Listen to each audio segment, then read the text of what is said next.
बैठ जाओ, पढ़ ले भाई जल्दी, बैठ जाओ, स्टार्ट करते हैं फटाफट से। हाँ बेटा, डाउट पूछना है? हाँ दिखा दिखा दिखा। हाँ सही है, सही है, पर इसको क्या करियो, अलग से फोल्ड करिए, कुछ इस पे होना चाहिए, तेरे को मिले ही है, फिर नहीं तो खोजते रहेगी घंटा। कुछ कलर लगा दे इस पे, ठीक है? नहीं तो क्या होगा, जब ज्यादा नोट्स हो जाएंगे ना, मिलेगा नहीं है, ठीक है? हाँ, पढ़ें बेटा, स्टार्ट करें।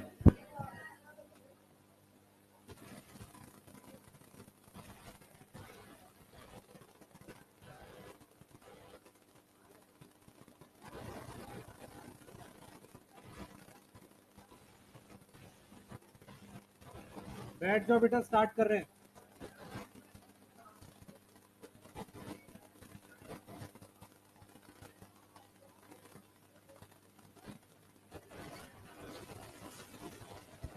स्टार्ट कर रहे हैं, चलो ठीक है। अब एक चीज सुनो ध्यान से बेटा, ध्यान से सुनो। आप इस वीक में इस चैप्टर को कोशिश करेंगे फिनिश हो जाए, ठीक है? सैटरडे को आपकी एक्स्ट्रा क्लास होगी, ठीक है ना? अब ये देखना है कि संडे रखनी है कि नहीं, क्योंकि मैं सोच रहा हूँ कि संडे के लिए एक दिन का गैप मिल जाएगा आपको, नहीं तो अगले वीक में लगातार फिर क्लास है। फिजिक्स है तो सैटरडे रख लो उसको, भाई सैटरडे भी है।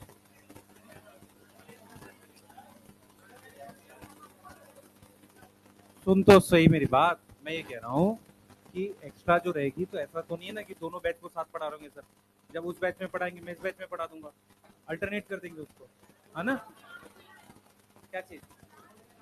तो कर लेंगे उसको यार, ऐसा क्या हो गया, है ना? ये ऐसा तो ऑनलाइन थोड़ी तू भाग जाएगा, ज्वाइन नहीं करेगा, ऐसा थोड़ी है। अब एक बार आ गया तो हम शाम तक पढ़ाए, हमारी मर्जी, फिर थोड़ी भाग सकता है तू, सही है ना?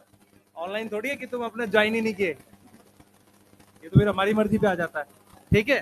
चलो स्टार्ट करेंगे। हाँ बेटा बोल जल्दी, मैं आपको 5 मिनट दे रहा हूँ डाउट पूछने के लिए, ठीक है? अपने डाउट्स पूछ लो।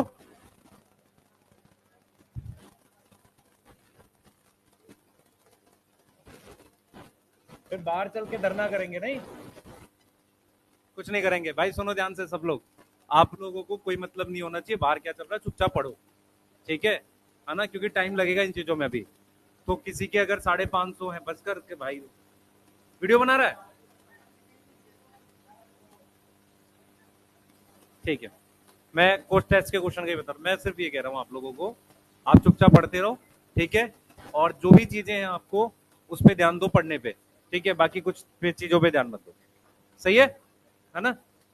क्योंकि ये चीजें अगर दोबारा नीट हुआ भी तो वो आगे जाएगा, थोड़ा 1 डेढ़ महीना बाद होगा, तो नुकसान होगा आपको इसका, है ना? तो आप अपना पढ़ते रहो, इन चीजों में दिमाग ही मत लगाओ, क्लियर है? अगर 25 के लिए जा रहे हो तो प्रॉपर 25 के लिए पढ़ो बेटा। बात वो नहीं है, बात ये है कि इस बार जो उठ गया है तो वो चीजें क्या होंगी, जैसे जो एक बार चोरी पकड़ी जाती है, अगली बार नहीं करता वो, कम से कम एक बार तो रुकता है ना। हाँ तो बस है, कुछ नहीं होगा भाई। अब बोल बोल जल्दी बोल। बच्चे मेरी बात सुन ध्यान से, ग्रोथ मेनली मेरिस्मेटिक सेल करता है और कुछ पैरेंकाइमा सेल्स करते हैं। कॉलन काइमा और तेरे स्क्लेरन काइमा परमानेंट सेल्स हैं। परमानेंट सेल्स वो होते हैं जिनकी ग्रोथ खत्म हो चुकी होती है, उनमें सिर्फ डिफरेंशिएशन होती है, ठीक है? और प्लीज डाउट पूछ लो यार, तुमको सपना लगा हुआ आधो को तो ऐसे ही। तुम्हारी ऑनलाइन हुई थी एमडी सर की क्लास? किसने किसने नहीं करी थी? क्यों? मजा कैसे आएगा भाई जब बंद है तो? आवाज नहीं आ रहा था बेटा, मेरी बात सुन ध्यान से, 1 मिनट सुन लो बच्चे। ये सिर्फ 9-10 महीने का सेशन होता है, इसमें ज्यादा क्लासेस छोड़ नहीं सकते, समझ में आ रहा है आपको? ऐसे करने से छोड़ेंगे तो फिर बहुत दिक्कत होगी आप लोगों को, क्लियर है? कुछ तो पढ़ रहे होगे, बाकी जो हुआ होगा सर एक बार रिवाइज जरूर करेंगे उसको, है ना? ठीक है, पूछो, डाउट पूछ लो पहले बस।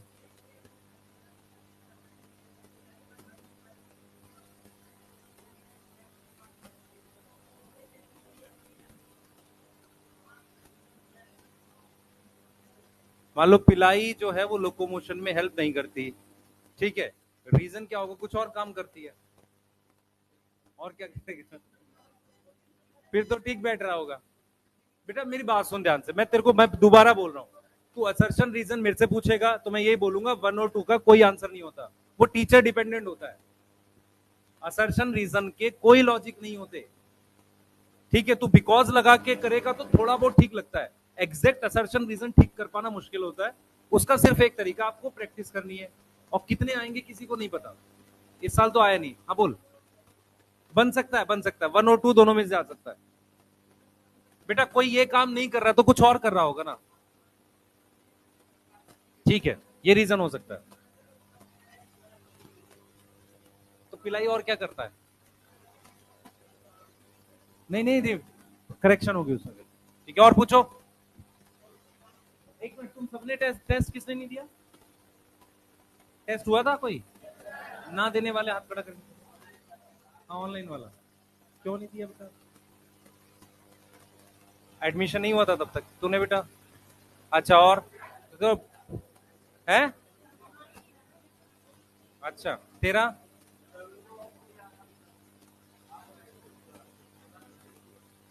सर जिनका जिनका सर्वर इशू था मैं ऑफलाइन प्रिंट करा के करवाऊंगा उनसे, ठीक है।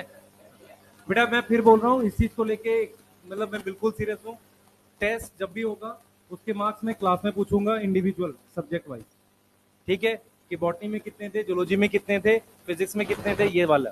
और ये मैंने स्टार्ट किया था शायद 2014-15 में, मैं क्लास में टेस्ट के मार्क्स पूछता था, और इससे हमें फायदा होता है क्योंकि बच्चे को क्लास में थोड़ा सा बेइज्जत करेंगे तो फिर पड़ेगा, ठीक है बेटा, देखो मेरी मेरे अपने लॉजिक हैं वो मेरे हैं, ठीक है, हाँ प्लीज उसको गलत वे में मत लेना, मैं अदरवाइज मैं सिर्फ ये कहना चाह रहा हूँ, प्लीज टेस्ट ले दे सब लोग, है ना, ये जरूरी है आपके लिए, ठीक है। आवाज आ रही है, आ रही है आवाज, नहीं आ रही आवाज, बैठ जा भाई, कहाँ घूम के आ रहा है, अब आ रही है आवाज, स्टार्ट करें, क्वेश्चन पूछ जल्दी से, हाँ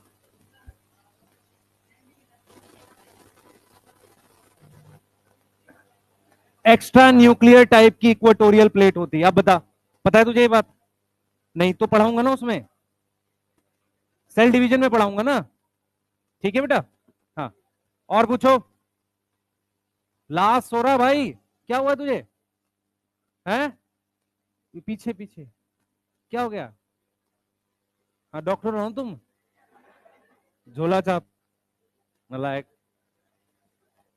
स्टार्ट करेंगे बेटा, और कोई कुछ पूछना है किसी को, जल्दी फास्ट, भाई सुनो ध्यान से, इस वीक का टारगेट है ये चैप्टर खत्म करेंगे हम लोग, और इस चैप्टर को खत्म करने के बाद मैं आपको असाइनमेंट देकर जाऊंगा, ठीक है, पूरा प्रिंट करा के जो रहेगा 200-250 जो भी क्वेश्चन होंगे, नेक्स्ट वीक जब भी मैं नेक्स्ट आता हूं आप उसका डिस्कशन मेरे साथ कर लेंगे, ठीक है, क्लियर है सबको, ठीक है। इस बीच में उसका सॉल्यूशन मैं रिकॉर्ड करके कोशिश करूंगा, क्योंकि मैं ऑनलाइन को भी सेम दूंगा आपको भी सेम दूंगा, मैं अपलोड करा दूंगा सॉल्यूशन, ताकि आप अपना सॉल्यूशन देख लें उस असाइनमेंट का, उसके अलावा डिस्कशन हम क्लास में जरूर करेंगे, हर चैप्टर का मेरा अपना दिया हुआ आपके पास 200-250-300 क्वेश्चन का असाइनमेंट जरूर होगा, और जो डीपीपी शायद ऐसा कुछ डिस्कशन हुआ होगा उसको रिप्लेस कर देंगे उससे, ऐसा कुछ हुआ था, प्रिंटेड डीपीपी मिल रही है ना, अब वो जो हम देंगे, यार सुन तो रहे नहीं है तुम लोग, मैं कह रहा हूं अगर वो सेम मॉड्यूल की है तो उसको प्रिंट नहीं देना चाहिए ना, फायदा तो यही है, तो उसकी जगह कुछ और प्रिंट देना चाहिए ना, वो मैं अपने वाला प्रिंट करके दे दूंगा, यही कह रहा हूं बस, तुम लोग सब्जी बेचने लगते हो 2 मिनट में, सुनते तो हो नहीं मेरी बात, बच्चे आपको वो दे काम का रहेगा ना, हर चैप्टर का 100-250 क्वेश्चन का मैं अपना दूंगा, ठीक है, वही करना आपने, उसी में से आएगा पेपर, वो कहाँ गया पेन, बी आंसर ले गए हैं, बी आंसर ले गए, किससे लिखते हैं, आईपैड से लिखते हैं बी आंसर, भाई आज ये पढ़ना है हमने, ये सेल वॉल पढ़ लिया सबने, इसकी एनसीईआरटी एक बार चेक कर लो, पूछना है कुछ किसी को, नहीं पूछना, बच्चे जो भी बच्चे नए हैं हम लोग सेल वॉल पढ़ा है अभी तक, सेल वॉल तक आए हैं, ठीक है, वहां तक आप कवर करें, और कोई भी डाउट होगा मेरे से अलग से आगे पूछ लें, ठीक है, सेल वॉल तक तो कर सकते हैं, हाँ, उसके बाद का हम लोग आगे पढ़ रहे हैं, ठीक है ना, सही है, स्टार्ट करें, चलिए एक बार मैं रिवाइज कर देता हूं थोड़ा सा जल्दी जल्दी से, फास्ट, जल्दी जल्दी जो हमने पढ़ा था। प्रोकैरियोटिक सेल हमने पढ़ लिया है, सेल थ्योरी अभी नहीं पढ़ाई आपको। हमने सबसे पहले प्रोकैरियोटिक सेल पढ़ा, ठीक है। प्रोकैरियोटिक, इधर ध्यान दो भाई सारे, लास्ट तक मेरी तरफ ध्यान चाहिए। अब आप पूरा फुल फ्लैज पढ़ाई करो, ठीक है। अब आप कहीं जा भी नहीं पाओगे, यहीं पढ़ो चुपचाप जैसे पढ़ा रहा हूं, सही है। कुछ को लग रहा होगा धमकी दे रहे हैं सर, सुनो ध्यान से, प्लीज मेहनत से पढ़ो। टाइम कम बचा है, टाइम कम इसलिए बचा है क्योंकि हम लोग अब 1 महीना जा चुका है लगभग, आप लोग सेटल हो गए हैं बहुत सारे लोग, अब पूरी मेहनत से सिर्फ पढ़ाई करते हैं, ठीक है। क्लियर है? अब सुने ध्यान से, प्रोकैरियोटिक सेल हमने पढ़ा दिया है। प्रोकैरियोटिक सेल के कुछ एग्जांपल्स आपको याद होने चाहिए। आप में से कुछ बच्चे जिनका बेस थोड़ा वीक होगा, अभी कुछ एग्जांपल याद नहीं होंगे, वो जब हम बायोलॉजिकल पढ़ेंगे तब याद हो जाएंगे। ये क्लियर है सबको? ठीक है। दूसरी बात क्या है, प्रोकैरियोटिक सेल में सबसे पहले हमने साइज पढ़ा था, शेप पढ़ा था, ठीक है, और फिर सेल की डिटेल पढ़ी थी। सेल की डिटेल में सबसे बाहर मेरे पास कौन सी लेयर होती है? Cell wall. सेल वॉल जो है वो हमने सॉरी ग्लाइकोकैलिक्स, ग्लाइकोकैलिक्स जो है उसमें स्लाइम लेयर और कैप्सूल है, ठीक है। क्लियर है? एक लूज शीथ है वो स्लाइम लेयर है, और कैप्सूल क्या है? कैप्सूल क्या है? हार्ड और थिक और टफ दे रखा है, ठीक है। उसके बाद सेल वॉल है।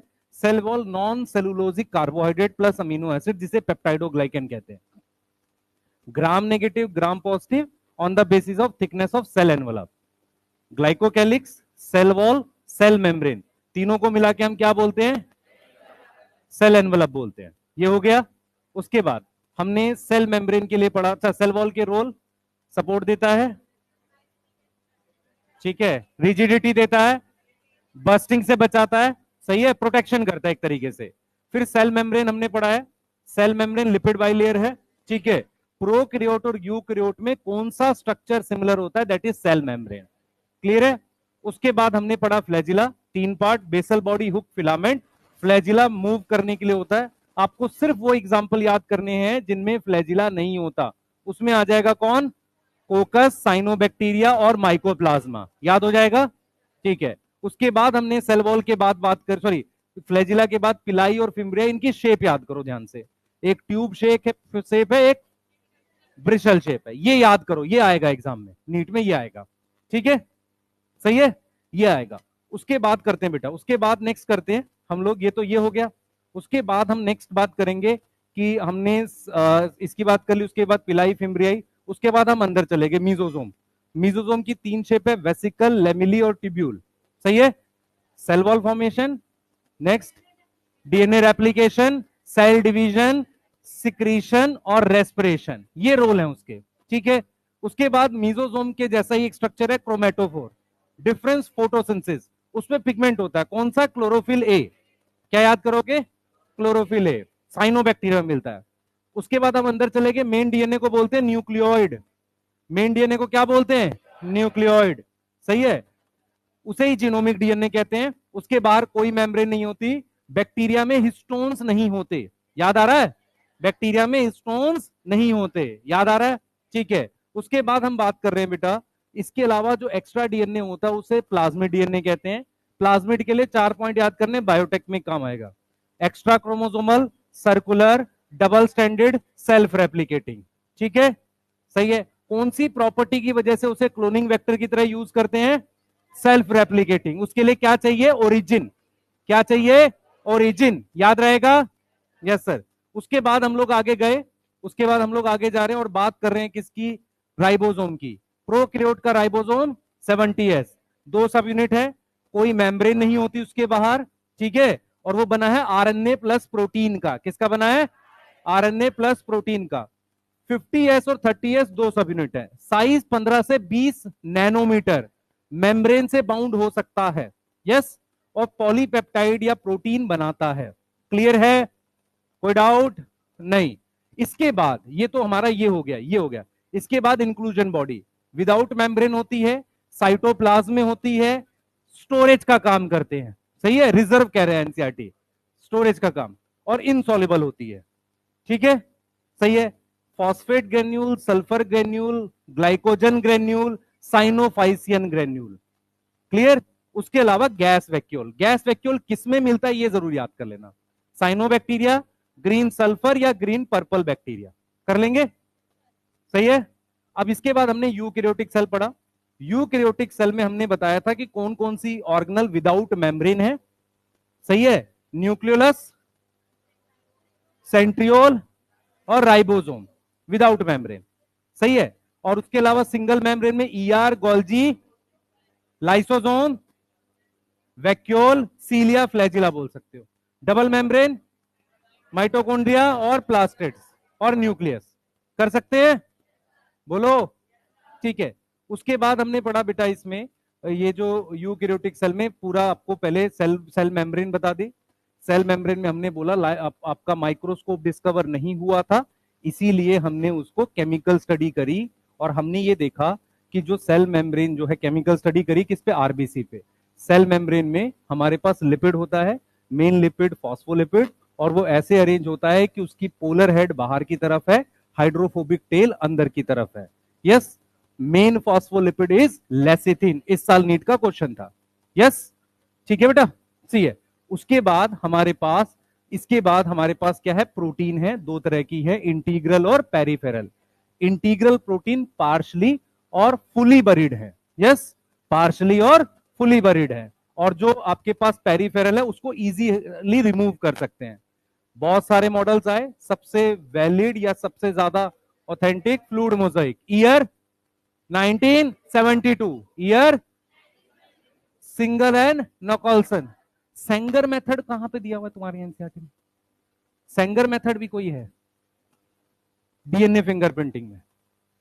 सेंगर ने क्या किया था, डीएनए की सीक्वेंसिंग करी थी। Class 12 molecular genetics, DNA fingerprinting से पहले ह्यूमन जीनोम प्रोजेक्ट जो टॉपिक है ना, उसमें दे रखा है। ठीक है, सेंगर और सिंगर अलग अलग है, सिंगर एंड निकोलसन अलग है, सेंगर अलग है। ठीक है ना, वो बात करेंगे बेटा उस पर। वो उसने क्या किया था, डीएनए को एक मशीन बनाई थी जिससे डीएनए की ऑटोमेटेड डीएनए सीक्वेंसिंग करते हैं। ऑटोमेटेड मतलब जैसे हम मान लो कोई मशीन में मान लो वो डाले, उससे पिज्जा बन जाए अपने आप। ऑटोमेटेड, ऑटोमेटेड मतलब ऑटोमेटिक। तो उसमें डीएनए का पीस डालते हैं, वो सीक्वेंस बता देता है। ऐसी मशीन किसने बनाई थी, सेंगर ने। ये सिंगर एंड निकोलसन है। सही है, ये अलग है। क्लियर है, ठीक है बेटा। चलिए, इसके बाद हमने फिर मेम्ब्रेन के फंक्शन की बात की थी। हमने बोला था लेटरल मूवमेंट की एबिलिटी को बोलते हैं फ्लूइडिटी। कौन मूव कर रहा है, लेटरल, प्रोटीन। यस, ठीक है। उसके बाद हमने कहा था ये जो क्वासी फ्लूइड नेचर है, इसकी वजह से काफी सारे रोल एक्सप्लेन कर सकते हैं, सिक्रीशन, ग्रोथ, सेल डिवीजन, और इंटरसेलुलर और इंटरसेलुलर जंक्शंस। यस, और क्या था, और सिक्रीशन, एंडोसाइटोसिस, एक्सोसाइटोसिस। ठीक है। उसके बाद हमने बोला था ट्रांसपोर्ट दो तरीके का, एक बल्क है और एक स्पेसिफिक है। बल्क में क्या करेंगे हम लोग, एंडो और एक्सोसाइटोसिस। एंडो में पिन्नो और फैगो। फैगोसाइटोसिस ह्यूमन में होती है क्या, हाँ, ब्लड सेल्स करते हैं, कुछ ब्लड सेल्स होते हैं डब्ल्यूबीसी, वो करते हैं। सही है, ठीक है। उसके बाद हमने पढ़ा था स्पेसिफिक में चैनल्स होंगे। डिफ्यूजन किसकी किसकी होती है, सिंपल डिफ्यूजन, गैस की, न्यूट्रल मॉलिक्यूल लाइक लिपिड, और पानी की। पानी की सिंपल डिफ्यूजन को बोलते हैं ऑस्मोसिस। सही है, सही है, ठीक है। उसके बाद हमारे पास पोलर मॉलिक्यूल के लिए चैनल और पंप होते हैं। चैनल पैसिव ट्रांसपोर्ट करता है, पंप एक्टिव ट्रांसपोर्ट। पंप का एक उदाहरण सोडियम पोटेशियम पंप जो न्यूरॉन पे होता है। सोडियम पोटेशियम पंप कहां होता है, न्यूरॉन पे। कोई डाउट है यहां तक? फिर हमने सेल वॉल डिस्कस करी थी। सेल वॉल हमारे पास बेटा बैक्टीरिया में तो होती है, यूकैरियोट में फंजाई में होगी, और प्लांट में होगी, इसके अलावा कुछ प्रोटिस्टा में। ठीक है। प्लांट में भी सबसे पहले एल्गी की सेल वॉल देखेंगे। एल्गी की सेल वॉल में क्या क्या बताओ, हाँ, सबसे पहले cellulose, galactan, mannan, calcium carbonate. याद करो, cellulose, galactan, mannan, calcium carbonate. Calcium carbonate मतलब एक तरह का सॉल्ट है। ठीक है, यस, ठीक है बेटा, सही है। उसके बाद हमने बात करी थी प्लांट की। तो प्लांट में दो तरह की सेल वॉल है, प्राइमरी और सेकेंडरी। नॉर्मल सेल वॉल अगर हम प्राइमरी की बात करें तो सेलुलोज, हेमीसेलुलोज, पैक्टिन और प्रोटीन। सेलुलोज, हेमीसेलुलोज, पैक्टिन और प्रोटीन। कोई डाउट नहीं। आगे जाएंगे, जब हमने सेलुलोज, हेमीसेलुलोज, पैक्टिन और प्रोटीन की बात कर ली, नेक्स्ट हमारे पास क्या है बेटा, हम बात करेंगे प्राइमरी और सेकेंडरी सेल वॉल की। प्राइमरी सेल वॉल जो होती है सबसे पहले बनती है यंग सेल्स में होती है। Yes, primary cell wall grow कर सकती है और जब सेकेंडरी बनेगी तो डिमिनिश्ड हो जाती है। ठीक है, प्राइमरी सेल वॉल सबसे बाहर होती है, उसके बाहर उसका एक हिस्सा हो सकता है जिसे मिडल लेमला कह सकते हैं, वो उसी का पार्ट होता है सेल वॉल का एक तरीके से। सही है, उसे हम क्या बोलते हैं, मिडल लेमला। मिडल लेमला दो सेल्स को जोड़ता है। Secondary cell wall primary cell wall के अंदर बनती है, वो लिग्निन की हो सकती है या इवन किसकी हो सकती है, पैक्टिन, या कुछ सेल्स में वैक्स की होती है, सुबिरिन कह सकते हैं। क्या बोल सकते हैं, सुबिरिन। वो बताऊंगा कहां पे होती है जब हम लोग एनाटॉमी पढ़ेंगे। डन है, बोलो। ठीक है, अब आगे चलते हैं। इसके बाद हमने बेटा बात करी थी मिडल लेमला की, किसकी बनी है, कैल्शियम पैक्टेट। भाई सोरो है, सोनी भाई क्या कर रहा है, आत्मचिंतन, आत्ममंथन है, मनन। बेटा पढ़ाई कर ले, आत्मनिर्भर होना है, नहीं। चलो पढ़ते हैं। इधर ध्यान ध्यान दो, इधर ध्यान दो बेटा, इधर ध्यान दो सारे। बेटा देखो मैं फिर बोल रहा हूं, गर्मी रहेगी अभी, है ना, 10 5 दिन 20 दिन तो रहेगी जब तक बारिश नहीं होती है। सही है, उसके बाद और गर्मी हो जाएगी, बारिश होगी तो और होगी, कम थोड़ी होगी। ठीक है, सही है। हाँ है, 21 को हो रही है, नाव खरीद ले, यहाँ तो पूरा भर जाता होगा, है ना। हाँ है बेटा, पानी जाम होता है ना, तो सब जगह दिल्ली में होता है।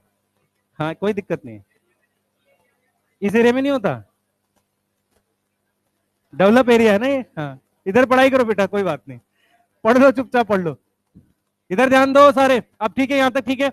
अब हम लोग क्या पढ़ रहे हैं, एंडो मेम्ब्रेन सिस्टम से स्टार्ट कर रहे हैं। ठीक है, चलो पहली हेडिंग डालो आज की, जल्दी जल्दी फास्ट स्टार्ट करो। चाय पिलवाएंगे, पानी पिलवा दो बस, नहीं पियेंगे, चाय नहीं पियेंगे।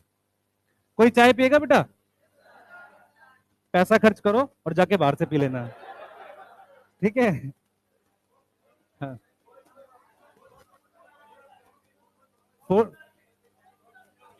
ठीक है, सही है।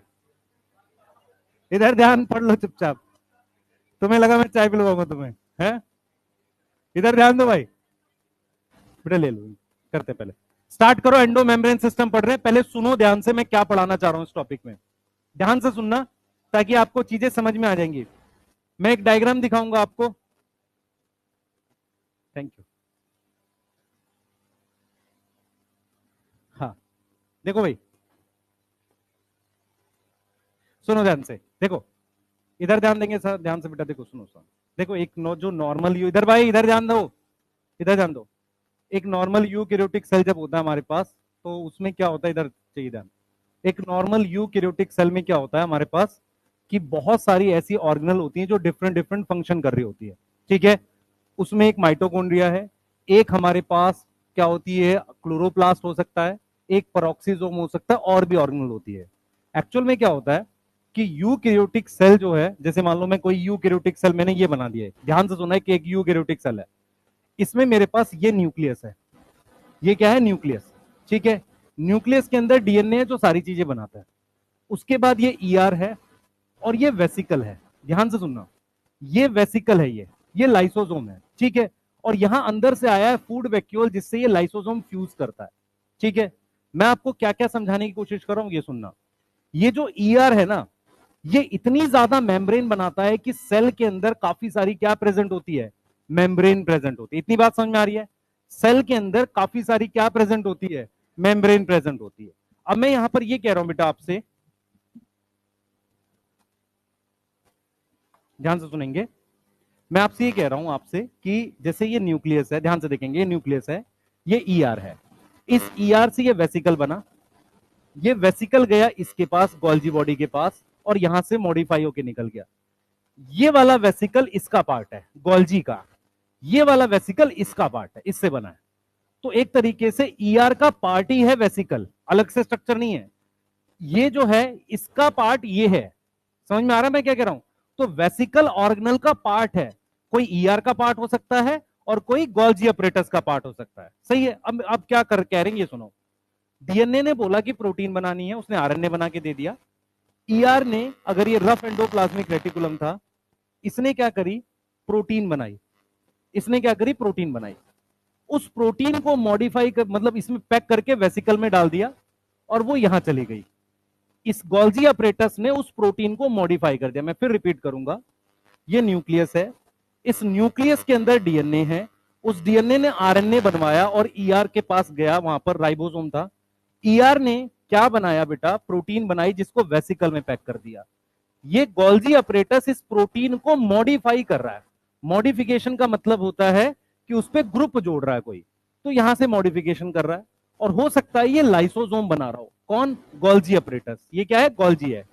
तो हम ये देख रहे हैं कि ये वाला स्ट्रक्चर भी मेम्ब्रेन का बना है, ये वाला भी मेम्ब्रेन का बना है, और इसमें भी मेम्ब्रेन है, और बाहर से जो वैक्यूल आया इसमें भी मेम्ब्रेन है। मेम्ब्रेन क्लोरोप्लास्ट में भी है और माइटोकॉन्ड्रिया में भी है। पॉइंट क्या है ये समझना है कि इन सबके फंक्शन आपस में कोऑर्डिनेटेड है। कोऑर्डिनेटेड मतलब जुड़े हुए हैं। ये जो ये वाले हैं ना, इनके फंक्शंस आपस में जुड़े हुए नहीं है। मतलब माइटोकॉन्ड्रिया अलग काम करता है, ये अलग काम करता है, और एक और ये स्ट्रक्चर है जिसे पेरोक्सिसोम कहते हैं, इसके अंदर एंजाइम होते हैं, ये अलग काम करता है। एंडोमेम्ब्रेन सिस्टम का मतलब है किसी भी सेल के अंदर मेम्ब्रेन का बना हुआ स्ट्रक्चर, किसी भी सेल के अंदर मेम्ब्रेन का बना हुआ स्ट्रक्चर एंडोमेम्ब्रेन सिस्टम कह सकते हैं उसे। पर उसके लिए दो कंडीशन है, पहला वो मेम्ब्रेन का बना हो, दूसरा उनके फंक्शन आपस में जुड़ते हुए दिखे आपको, वो मिलके काम कर रहे हो। कोऑर्डिनेटेड का कोऑर्डिनेशन होती है ना, ये वर्ड आ रहा है। तो हम यहां पर ये कह रहे हैं बेटा कि ER, Golgi apparatus, vesicle, vesicle तो इसी का पार्ट हो गया, तो ईआर, गोल्जी अपरेटस, लाइसोसोम और वैक्यूल, ये सब मिलकर एक कॉमन फंक्शन परफॉर्म कर रहे हैं। मिलता जुलता फंक्शन, कॉमन फंक्शन नहीं, मिलता जुलता फंक्शन, या किसी चीज के लिए काम कर रहे हैं साथ में। इसलिए इन सबको हम क्या बोलते हैं? Endomembrane system.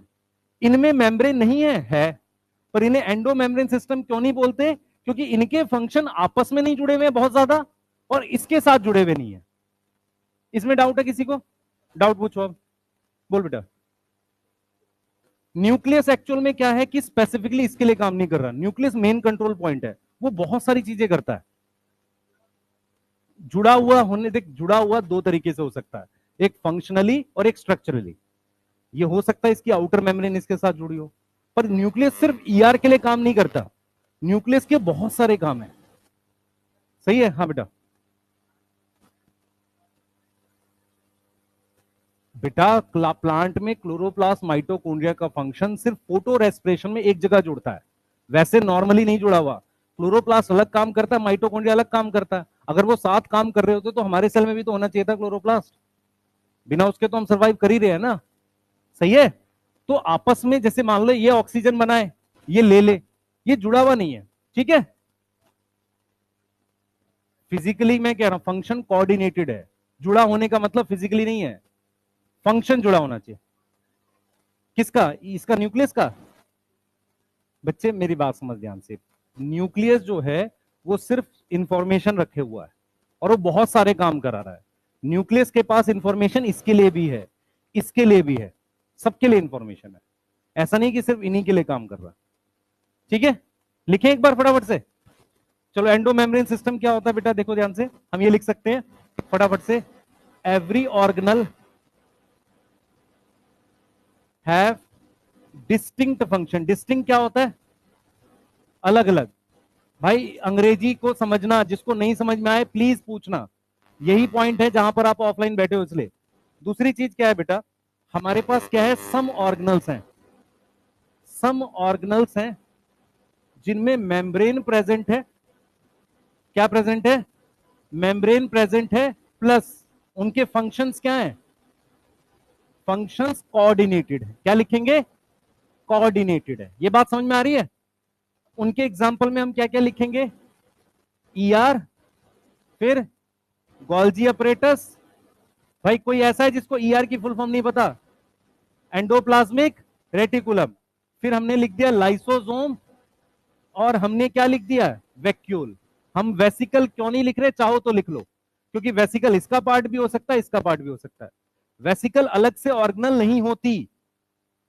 समझ में आ रहा है? गोल्जी करता है, यस, ठीक है।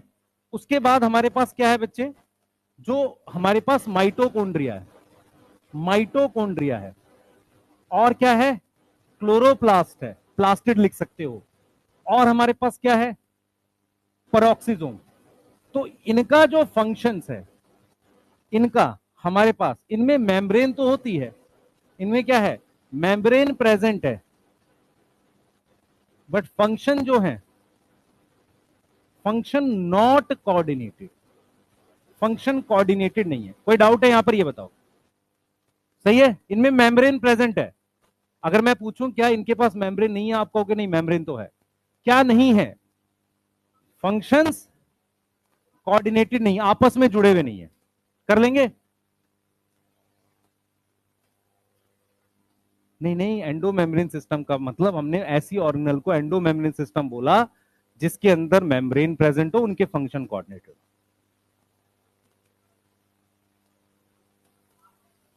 मतलब बहुत सारे ऐसे फंक्शन हैं जिनके आपस में जुड़े हुए हैं, बहुत सारे फंक्शंस आपस में जुड़े हुए हैं, ये मतलब है। ठीक है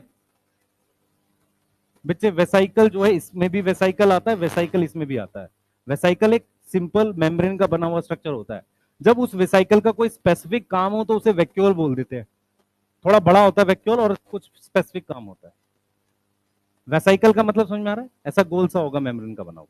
देख मेरी बात सुन, ये ऐसा एक स्ट्रक्चर है, एक ऐसा स्ट्रक्चर है, और एक ऐसा स्ट्रक्चर है।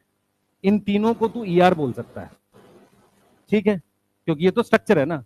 ईआर किस बेस पर बोलते हैं, इनके काम के हिसाब से क्या काम कर रहा है।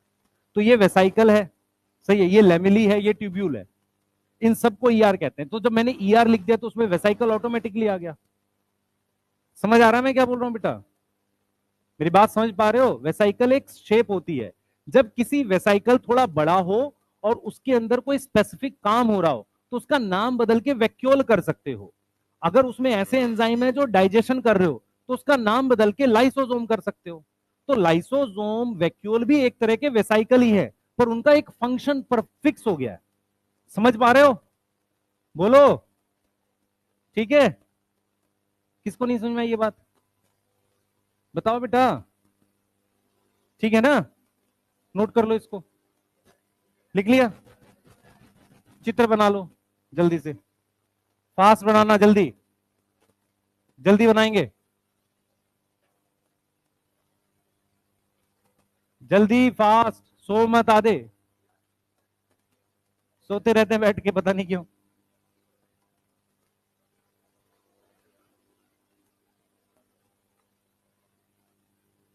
जल्दी,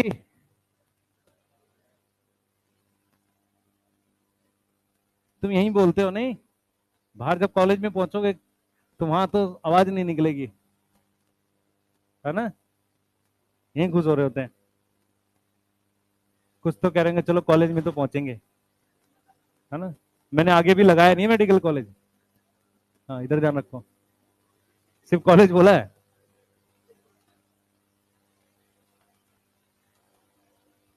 चलो जल्दी करो। हाँ बेटा,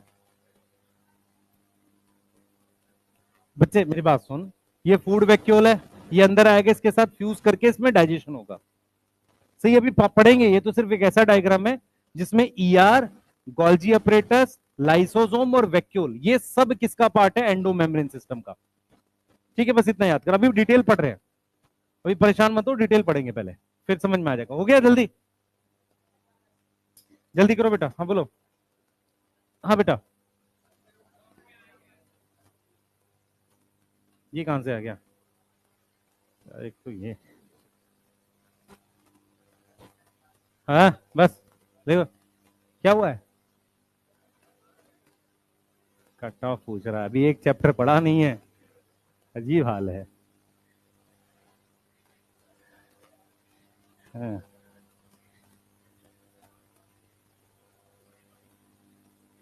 तुम लोग पहले, अभी तो कुछ दिन बाद तो ये पूछोगे सर उसके बाद एमडी किस में करनी है, नहीं पहले पढ़ तो लो, एक एक चैप्टर हुआ नहीं है और कट ऑफ की बात कर रहे हो, पढ़ लो पहले, समझो ध्यान से।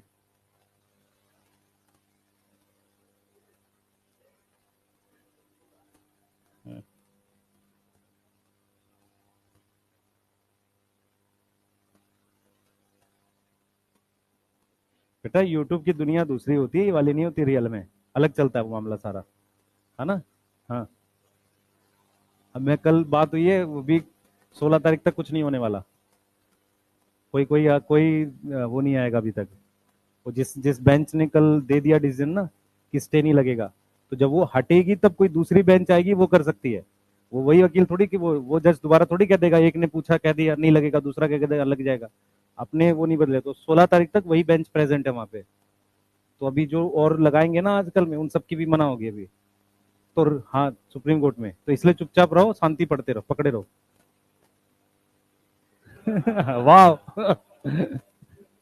ये ऐसा सवाल है, मैं हाँ बोल रहा हूं तो गाली पड़ रही है, ना बोल रहा हूं तो गाली पड़ रही है, इसलिए कोई कुछ बोल नहीं रहा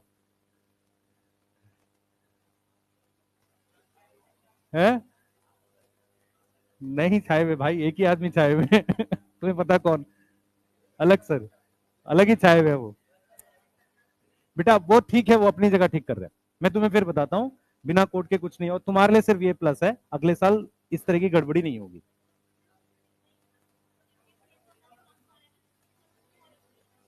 क्यों? तो तू नहीं पढ़ेगी इस साल? है, ऐसा थोड़ी होता है। हाँ। किसने कहा? तो हम तो टफ के लिए तो पढ़ा रहे हैं। नहीं, नहीं।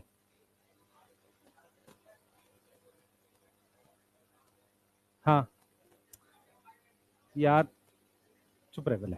हाँ बोल जल्दी। पहले तो मुझे सिर्फ ये बता कि नंबर मतलब कॉलेज कट ऑफ से मिलता है कि रैंक से मिलता है?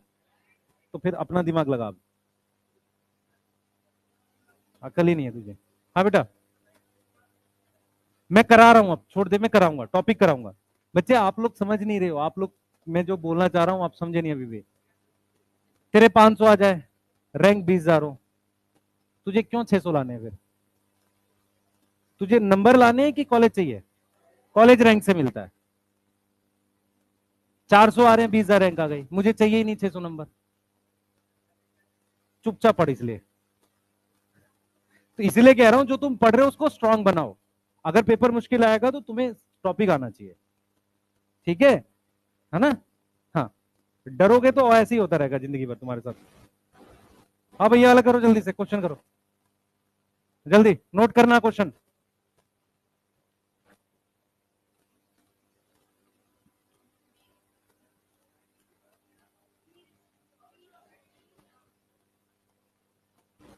इसका डी है, ठीक है।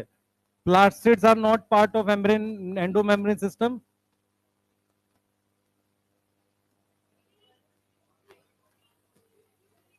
ये आएगा सी, ठीक है। दोनों क्वेश्चन कर लो जल्दी से और नोट कर लो जल्दी, फास्ट। बेटा शांति पकड़े रहो, तुम्हें प्रैक्टिस इतनी ज्यादा करा दी जाएगी, तुम्हें वहां पे पेपर आसान लगेगा, टेंशन मत लो। जितना हमने अभी तक कराया था ऑनलाइन में, उससे मैं दुगना चीजें करा दूंगा आपको यहाँ पे। प्लीज पढ़ो, तुमको फिल इन द ब्लैंक्स वगैरह सब और एक्स्ट्रा बना के देंगे, है बेटा। क्या बोल रहा है यार तू? अगले साल, अगले साल पेपर लीक हुआ तो हम लोगों का।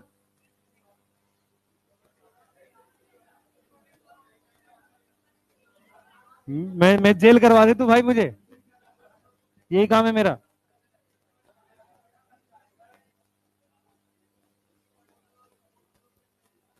है, पढ़ो चुपचाप।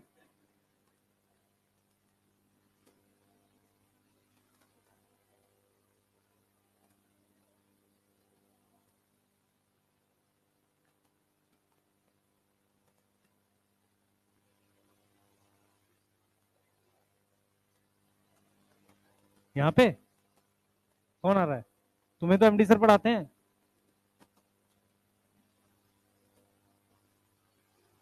तो गए तो वहां पे, यहाँ थोड़ी आएंगे वो। किसने बोला तुम्हें? हाँ ठीक है। तो तुम्हें ऐसा क्यों लगता है कि यार वहां से कोई जाएगा नहीं? सब जा चुके हैं बहुत सारे लोग, दिख नहीं रहा तुम्हें, बस शांति पकड़ो यार, पढ़ते रहो, है ना। और तुम्हें क्या करना उससे? कोई कुछ नहीं होता यार, तुम लोग फर्जी टाइप के बच्चे हो, पढ़ाई पे ध्यान दो, अपने काम। तुम समझते नहीं हो मैं जो बार बार बोल रहा हूँ। बेटा तुम 2-3 साल, मैं तेरे को बताता हूँ, बहुत सारे ऐसे बच्चे हैं जो 2015-16 में पढ़े तो उन्हें पता ही नहीं हम क्या कर रहे हैं।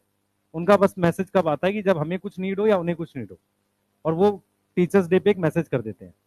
कल भी परसों मैंने एक बच्चा था, वो 2016 या 15 बैच का था, मैंने उसको मना कर दी थी, वो पढ़ता नहीं था बायो ठीक से, या मतलब वैसे नहीं पढ़ता था। मैंने उसको बोल दिया था मेडिकल छोड़ दे बेटा, प्राइवेट एमबीबीएस करने मत जाइए। उसने करी नहीं, उसने लॉ कर ली। तो जो ये केस चल रहा है ना, उसमें वो इन्वॉल्व है इस वक्त। तो उसका मैसेज आया सर ये वाली चल रही है जजमेंट वगैरह।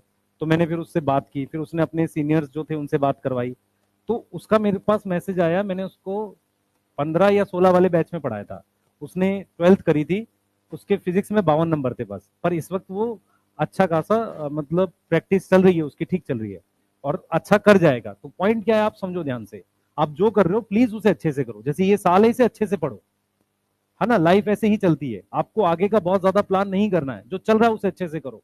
सारी फील्ड्स में पॉसिबिलिटीज हैं, सब लोग अच्छा करते हैं। ऐसा नहीं है कि वो बिल्कुल नहीं पढ़ता था भाई, उसके मुझे याद है कि बायो में कितने थे पता नहीं, पर फिजिक्स में 52 नंबर थे बोर्ड्स में। तो आप सोच लो कितना पढ़ता, लेकिन उसने अच्छा किया। सही है, तुम आगे के आने वाले 5-6 साल लाइफ में अच्छे से मेहनत से पढ़ो, अच्छा अपने आप हो जाएगा जैसे भी हो। क्लियर है, ये दिमाग में रखो, है ना। फर्जी टाइप की चीजें करते रहोगे ना तो कुछ नहीं होने का। ये पढ़ लो भाई, रीड कर लो, किसी को कुछ पूछना है लिख लिया ना सबने।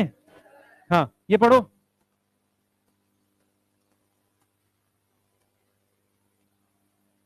मेरे ध्यान में 3 बच्चे हैं जिनको मैंने अलग अलग साल में मना किया था।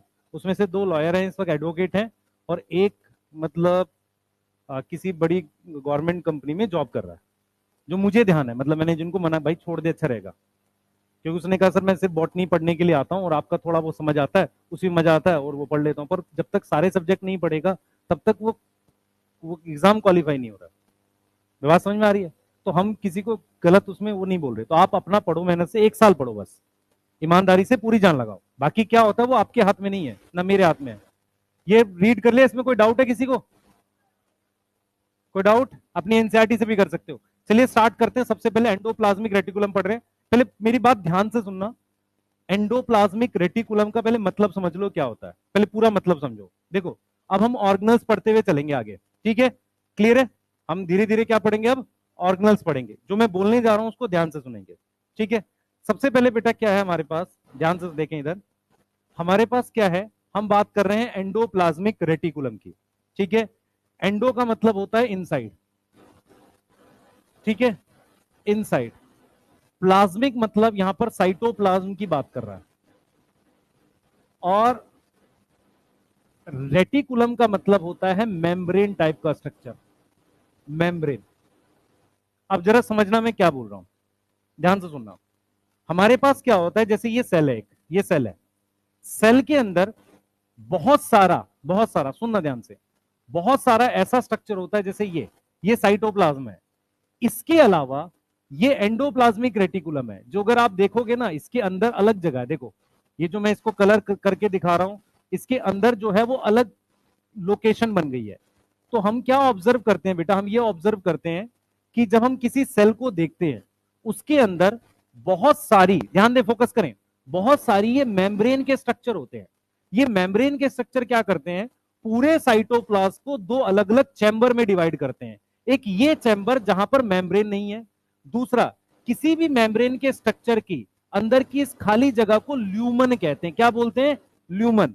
तो ये मेम्ब्रेन के अंदर की ये खाली जगह ल्यूमन कहलाती है।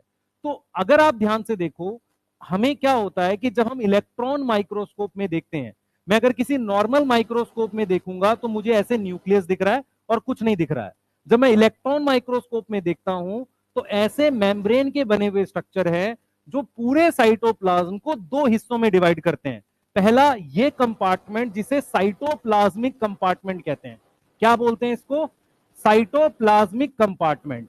और दूसरा कंपार्टमेंट क्या है बेटा, दूसरा कंपार्टमेंट ये अंदर वाला है, अंदर ये, इसको हम क्या बोलते हैं, ल्यूमिनल कंपार्टमेंट। क्या बोलते हैं, ल्यूमिनल कंपार्टमेंट। ल्यूमिनल का मतलब होता है उसके अंदर की जगह, ठीक है। कंपार्टमेंट बनाने से क्या फायदा होगा, हमेशा याद रखो, जब भी हम सेल के अंदर कोई कंपार्टमेंट बनाते हैं, इसका अर्थ, इसका मीनिंग है कि उस कंपार्टमेंट में होने वाले रिएक्शन साइटोप्लाज्म में होने वाले रिएक्शन से अलग होंगे। हम यहां अंदर कोई और काम कर रहे होंगे, बाहर कुछ और। इसीलिए सेल ने दो अलग अलग कंपार्टमेंट बना दिए। तो हम जब किसी यूकैरियोटिक सेल को ऑब्जर्व करते हैं जो बहुत ज्यादा एक्टिव हो या अच्छा खासा एक्टिव हो, तो उसमें जब हम इलेक्ट्रॉन माइक्रोस्कोप से देखते हैं जो नैनोमीटर में चीजें देख सकता है, क्लियर है, तो उससे हमें क्या दिखती है, मेम्ब्रेन दिखती है ऐसी, जिसने सेल को, किसी भी कोशिका को दो हिस्सों में डिवाइड किया होता है, एक ल्यूमिनल कंपार्टमेंट, दूसरा साइटोप्लाज्मिक या एक्स्ट्रा ल्यूमिनल, ल्यूमिनल के अलावा कर सकते हैं। तो हमारे पास क्या था बेटा, ये विजिबल होते हैं किसमें, इलेक्ट्रॉन माइक्रोस्कोप में, सही है, ये चीज समझ में आ रही है। दूसरा क्या है बेटा, कि जब हम ऑब्जर्व करते हैं, मैं लिख रहा हूं यहां पर, जब हम ऑब्जर्व करते हैं, ईएम लिखते हैं, इलेक्ट्रॉन माइक्रोस्कोप को क्या लिखते हैं, ईएम, तो हमें क्या दिखता है कि membrane, membrane like tiny, tiny मतलब छोटे, ट्यूब्स प्रेजेंट होती है, पतली पतली ट्यूब प्रेजेंट होती हैं, जिसको हम क्या नाम देते हैं, एंडो, बेटा बात नहीं करो, एंडोप्लाज्मिक रेटिकुलम, क्या नाम देते हैं, एंडोप्लाज्मिक रेटिकुलम नाम देते हैं। और एंडोप्लाज्मिक रेटिकुलम किसमें दिखता है, इलेक्ट्रॉन माइक्रोस्कोप में मेम्ब्रेन की बनी हुई क्या है, ट्यूब्स हैं, सही है, क्या है, ट्यूब्स हैं। और एंडो मेम्ब्रेन, ये जो कंपार्टमेंट, ये ईआर है, ये डिवाइड करता है सेल को किसमें, दो कंपार्टमेंट में। पहला कौन सा है, ल्यूमिनल, ल्यूमिनल जो किसके अंदर है, इनसाइड ईआर, यस। दूसरा कौन सा है, एक्स्ट्रा ल्यूमिनल, जिसको और एक और नाम क्या देंगे, साइटोप्लाज्मिक, यस, कंपार्टमेंट। अब मैं आपसे पूछूंगा, आप में से कितने बच्चों को पता है कि ग्लाइकोलिसिस कहां होती है, साइटोप्लाज्म में, सही है, तो ल्यूमन के अंदर उसका एंजाइम तो नहीं होगा, ठीक है। कुछ ऐसे प्रोसेस हैं जैसे डिटॉक्सिफिकेशन, है ना, ग्लाइकोजन सिंथेसिस, उसके एंजाइम ल्यूमन के अंदर होते हैं, सही है, तो फिर वो कहां नहीं होंगे, साइटोप्लाज्म में नहीं होंगे। मेरी बात समझ में आ रही है। अब हम क्या पढ़ रहे हैं बेटा, ऑर्गेनल्स पे आ गए हैं, सेल के अंदर गए, तो सेल के अंदर सबसे पहले हमने देखा उन ऑर्गेनल्स को जिनको, जो मेम्ब्रेन की बनी हुई है, मेम्ब्रेन के बनी हुई ऐसी ऑर्गेनल बहुत सारी है, और वो मुझे किस में दिख रही है, इलेक्ट्रॉन माइक्रोस्कोप में।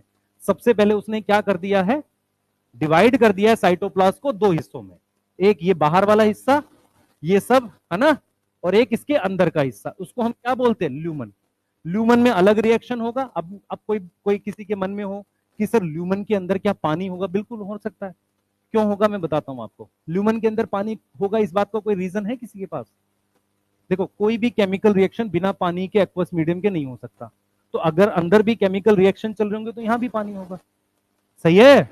और फिर वैसे भी आप सोचो ना, सेल के अंदर पानी तो होता ही है, अगर सब जगह मीडियम पानी रख दोगे तो सब जगह एक ही तरह का मीडियम हो गया, बस मेम्ब्रेन की वजह से कंपार्टमेंट अलग हो गए। मेरी बात समझो मैं क्या बोलना चाह रहा हूं, फिर सुन ध्यान से। जैसे ये रूम है, इस रूम के अंदर पूरा पानी भर दो और छोटे छोटे रूम बना दो, उसमें भी पानी भर दो, तो फिर फर्क सिर्फ किसका रह जाएगा, मेम्ब्रेन का ही तो रह जाएगा भाई, बाहर भी पानी है अंदर भी पानी है, अंदर अलग रिएक्शन हो रहे हैं, क्योंकि कोई भी केमिकल रिएक्शन बिना एक्वस मीडियम के नहीं हो सकता। पर अंदर की तरफ यहां पर कुछ अलग एंजाइम लगे रहते हैं, जैसे मैं आपको दिखाता हूं, जैसे यहां पर अलग एंजाइम लगे हुए हैं, ये अलग एंजाइम अलग रिएक्शंस कराते हैं, है कि नहीं, समझ आ रहा है, जो रिएक्शंस किस में नहीं होते, साइटोप्लाज्म में नहीं होते, समझ पा रहे हो, कोई डाउट है किसी को, नोट करिए, चलते हैं आगे फटाफट से, तेजी में नोट करिए, फुर्ती दिखाइए थोड़ा। इसके बाद किसकी क्लास है, केमिस्ट्री, कौन बोला है VT sir, chemistry, sir chemistry पढ़ा रहे ना भाई, देखो गधा अभी समझेगा नहीं।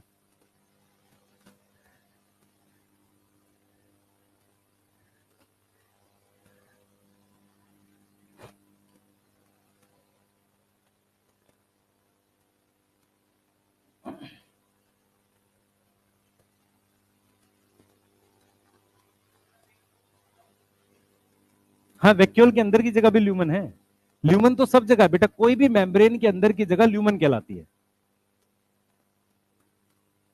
माइट उस ल्यूमन के अंदर जो पानी है वो थोड़ा सा अगर अलग तरीके का हो जाए तो उसका नाम रख दे, स्ट्रोमा रख दे, मैट्रिक्स रख दे, वो तेरी मर्जी, नाम रख दिया गया। बेटा देख, हमने क्या किया, हमने देखा है कि सबसे ज्यादा ईआर होता है, तो उसके अंदर की जगह को ल्यूमिनल बोल दिया और बाहर की जगह को साइटोप्लाज्मिक कंपार्टमेंट। हमने मेन ईआर के रेस्पेक्ट में बात करी है, किसके संदर्भ में बात करी है, ईआर के, ठीक है ना, हिंदी में भी बात कर सकते हैं। चलो लिख लो, जल्दी करो बेटा, सोने वाले बच्चे जागते रहे। हाँ जागते रहो।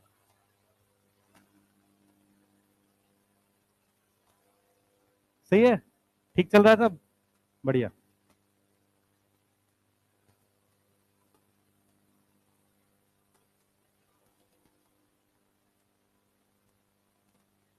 है, लिख लिया, ठीक है।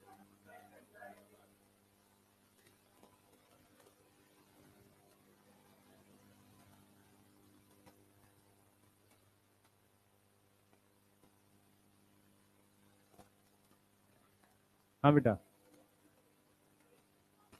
हाँ हाँ, ये जो ये है ना, ये बहुत सारी मेम्ब्रेन बनाते हैं, तो माइटोकॉन्ड्रिया वगैरह की मेम्ब्रेन भी यही बनाते हैं अक्सर। हाँ है, ये कहीं कहीं पर जुड़ा रहता है, कहीं कहीं पर खाली रहता है। मैं स्ट्रक्चर बना रहा हूं अभी, ठीक है।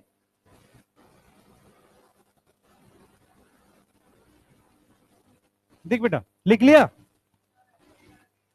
जल्दी करो भाई। यार 4 लाइनें लिखने में तुम इतना टाइम लगाते हो, मान लो पेपर लीक होके तुम्हें मिल भी जाएगा, तुम पास नहीं होगे ऐसे, इतने नालायक हो तुम, है क्या? कोई बात नहीं है, नहीं कोई नहीं, अरे कोई बात नहीं, मैं ऐसे थोड़ी बोलूंगा, जब टेस्ट के नंबर होंगे तभी बोलूंगा, चिंता ना कर। हाँ, समय आने दे, अभी अपने आप आएगा।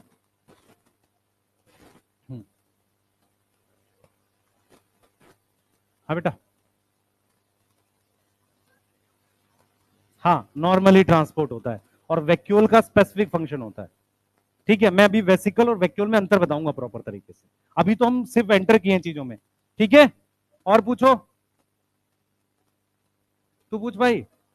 हाँ, नहीं पूछेगा, ठीक है कह रहा ऑल क्लियर, सही है, आ जाओ। देखो बेटा, देखो इधर देखो, हमारे पास 3 तरह की शेप्स मिलती है ईआर में। इधर देखे भाई, बोर्ड की तरफ ध्यान दे सारे बच्चे, मेरी बात सुनो ध्यान से, देखो ईआर जो होता है इस तरह की शेप्स मिलती है, इधर बोर्ड पे ध्यान देंगे। ईआर की एक शेप ऐसे मिलती है, ये आपस में ऐसे जुड़े हुए होते हैं, ऐसे ऐसा लगता है आपस में थोड़ा सा कनेक्ट है, ऐसे एक ऐसी शेप मिलती है, ठीक है, और एक ऐसी शेप मिलती है। ये तीनों ईआर होते हैं, ये तीनों क्या है, ईआर की ही शेप है। इसको हम बोलते हैं ट्यूब्यूल, ठीक है। इसको हम बोलते हैं सिस्टर्नी, और इसको हम क्या बोलते हैं, वेसाइकल। ये चीज समझ में आ रही है, क्लियर है, ठीक है। अब हम क्या करेंगे बेटा, हम ईआर की टाइप पढ़ेंगे, फिर फंक्शन की बात करेंगे। मैं फिर बोल रहा हूं, ये शेप्स हैं ईआर की, और ये तीनों शेप जो है किसकी बनी है, मेम्ब्रेन की।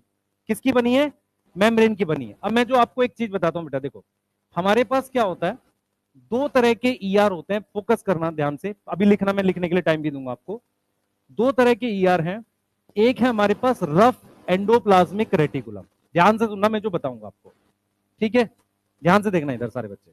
देखो रफ एंडोप्लाज्मिक रेटिकुलम कैसे होता है हमारे पास, इधर देखेंगे सारे, ये हमने मान लो न्यूक्लियस बना दिया ऐसे, ये हमने क्या किया, न्यूक्लियस बना दिया इस तरीके से, ऐसे, ठीक है। अब ये न्यूक्लियस डबल मेम्ब्रेन का होता है, ये न्यूक्लियस की कौन सी मेम्ब्रेन है, आउटर है, और ये वाली कौन सी मेम्ब्रेन है, इनर मेम्ब्रेन है। यहां तक कोई डाउट है किसी को, ये चीज क्या है, न्यूक्लियस है। अब ये जो आरईआर होता है ना, ये न्यूक्लियस की आउटर मेम्ब्रेन के कॉन्टिनेशन में होता है, मतलब इसकी इनर मेम्ब्रेन इसकी आउटर कॉमन है, सही है। और इस पर हमारे पास इस तरीके से राइबोसोम अटैच होते हैं। क्या अटैच होते हैं, राइबोसोम अटैच होते हैं। तो हम चाहें तो इसको इस तरीके से दिखा सकते हैं ऐसे, और उस पर हम फिर क्या कर सकते हैं, इस तरीके से राइबोसोम अटैच कर सकते हैं ऐसे। ये राइबोसोम अटैच है, ये क्या है, राइबोसोम ऐसे अटैच है। ये बात समझ में आ रही है, ये बात समझ में आ रही है? तो ये मेरे पास राइबोसोम है। अब आपको ये समझना पड़ेगा ये राइबोसोम कौन से वाला होगा, एटीएस। पहला पॉइंट समझ में आ गया। राइबोसोम के दो हिस्से होते हैं जिसे सब यूनिट बोलते हैं, एक बड़ा और एक छोटा, उसे हम सब यूनिट बोलते हैं। मेरी बात सुनना ध्यान से, अगर ये कंप्लीट पेन है इसके दो हिस्सों को हम सब यूनिट बोल सकते हैं, क्योंकि कंप्लीट चीज तो पेन है, ऐसे ही कंप्लीट चीज राइबोसोम है, उसके दो हिस्सों को हम क्या बोल सकते हैं, सब यूनिट बोल सकते हैं। तो ये एटीएस राइबोसोम है। एटीएस राइबोसोम में हमारे पास एक बड़ी सब यूनिट होती है और एक छोटी सब यूनिट होती है। बड़ी वाली सब यूनिट का नाम क्या है, 60s सब यूनिट है, यस। और छोटी वाली को कहते हैं 40s। ये एडिशन नहीं है, सिंपल जोड़ नहीं है, ये इन दोनों को मिलाकर 80s आता है। ये समझ पा रहे हो? पहला सवाल ये है कि अगर मेरे पास, इधर देखो भाई सारे, इधर ध्यान दो, अगर मेरे पास ये ईआर है तो इस ईआर पर कौन सी वाली सब यूनिट अटैच है, बड़ी वाली। बड़ी वाली कौन सी, 60s। समझ आ रहा है? क्लियर है? पहला सवाल समझ में आया। रफ एंडोप्लाज्मिक रेटिकुलम का मतलब उस पर राइबोसोम अटैच है। राइबोसोम का काम प्रोटीन बनाने का होता है, इसलिए रफ एंडोप्लाज्मिक रेटिकुलम प्रोटीन बनाते हैं। प्रोटीन सेल के अंदर भी काम आते हैं और सेल के बाहर भी फेंके जाते हैं। सेल के बाहर फेंके जाने वाली प्रोटीन, अगर आपको ध्यान हो, अगर आपको कनेक्टिव टिश्यू याद है, तो कनेक्टिव टिश्यू में सेल होता है, मैट्रिक्स होती है और सेल के बाहर कुछ प्रोटीन्स होती हैं। डेफिनेशन चेक करना अगर आपको समझ में आए मेरी बात। कनेक्टिव टिश्यू का मतलब होता है एक सेल होता है, उसके बाहर कुछ लिक्विड वगैरह होगा और उसमें कुछ प्रोटीन के धागे होते हैं। समझ आ रहा है? जैसे कोलेजन हो गया, कुछ भी चीज। समझ आ रहा है? तो ये प्रोटीन कहां से आई? प्रोटीन तो सिर्फ सेल में बन सकती है, सेल के बाहर तो प्रोटीन नहीं बन सकती। तो इसका मतलब सेल ने इस प्रोटीन को बाहर फेंका था। तो इसका मतलब यह हुआ कि जो रफ एंडोप्लाज्मिक रेटिकुलम है वो प्रोटीन बनाएगा। प्रोटीन दो तरीके से इस्तेमाल होती हैं, एक सेल के अंदर रहती हैं, दो सेल के बाहर जा सकती हैं। तो जो सेल के बाहर जाने वाली प्रोटीन है उन्हें हम कहते हैं सिक्रीशन। सिक्रीशन, वो प्रोटीन बाहर फेंक दी गई।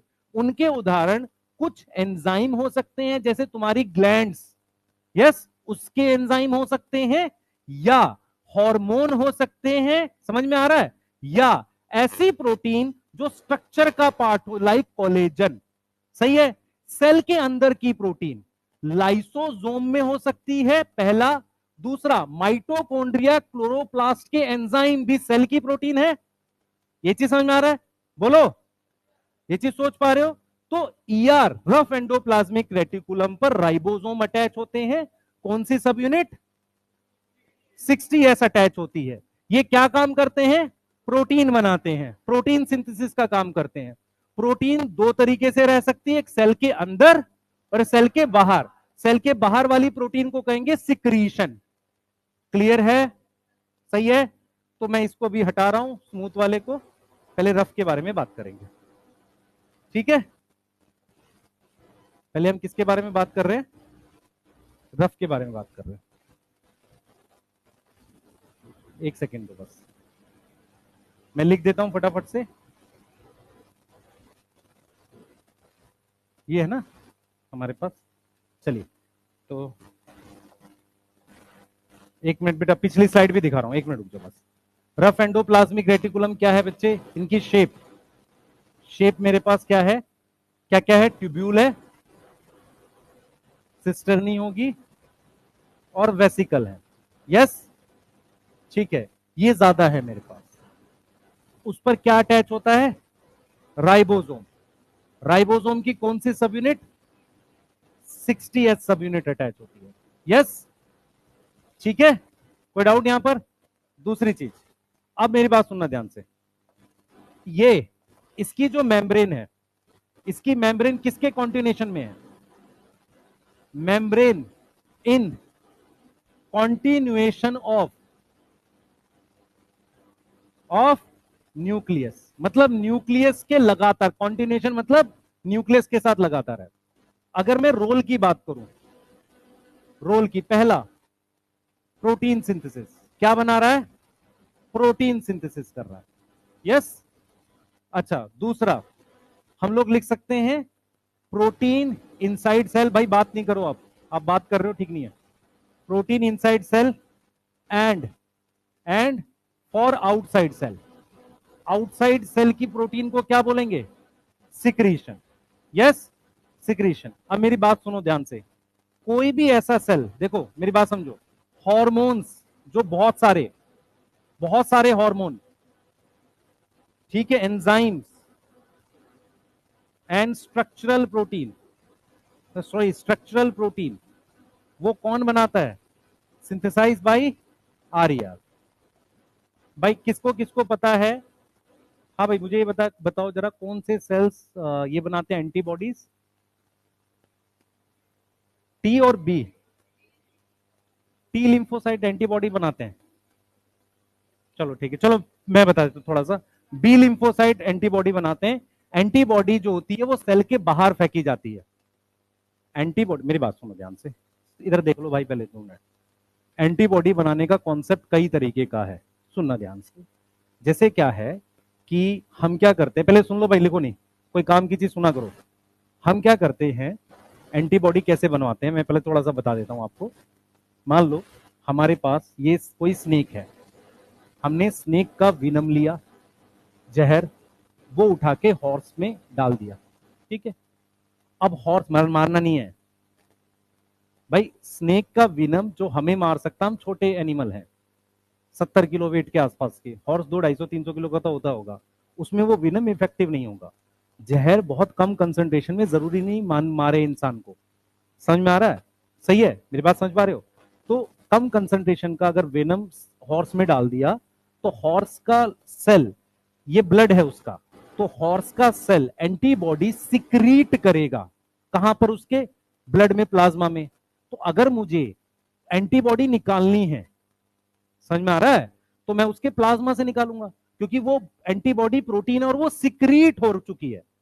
सोच पा रहे हो मैं क्या बोल रहा हूं?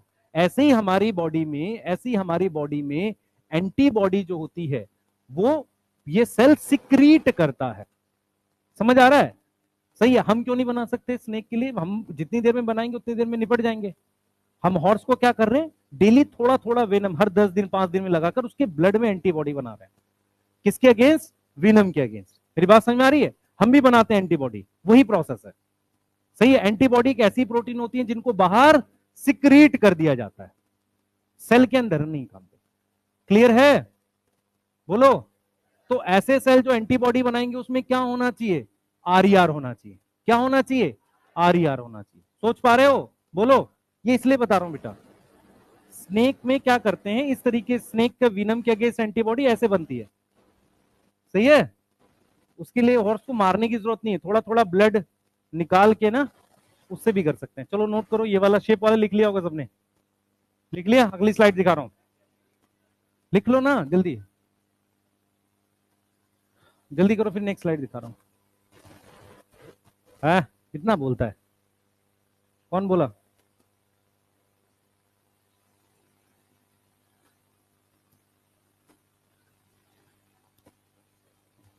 ये जो तुम इंस्टाग्राम की रील देख के खुश हो रहे होते हो ना, है कि दूसरों का टाइम आया, हमारा दौर आएगा, ऐसा कुछ नहीं आने वाला। पढ़ लो चुपचाप, है ना? हाँ हाँ, नहीं तो डंडा आएगा घर से।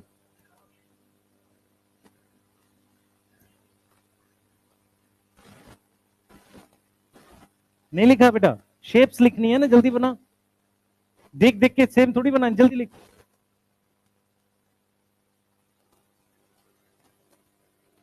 जल्दी करो, फास्ट। बच्चे सिक्रीशन का मतलब समझ रहे हो? ठीक है, बस जल्दी लिखो अब इसको, जल्दी बेटा जल्दी। ये लिख लिया?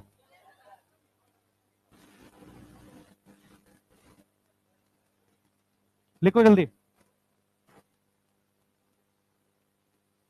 लिख ले भाई जल्दी, बातें ना बनाए कर।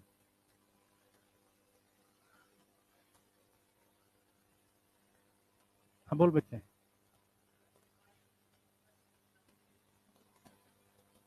सारे लगभग, और कोई जगह नहीं है, या तो राइबोसोम फ्री बना रहा होगा साइटोप्लाज्म में। देख एंजाइम प्रोटीन है, प्रोटीन बनाने के लिए राइबोसोम चाहिए। राइबोसोम मोस्टली ईआर पे अटैच होता है, और अगर वहां अटैच नहीं है तो वो फ्री साइटोप्लाज्म में भी हो सकता है।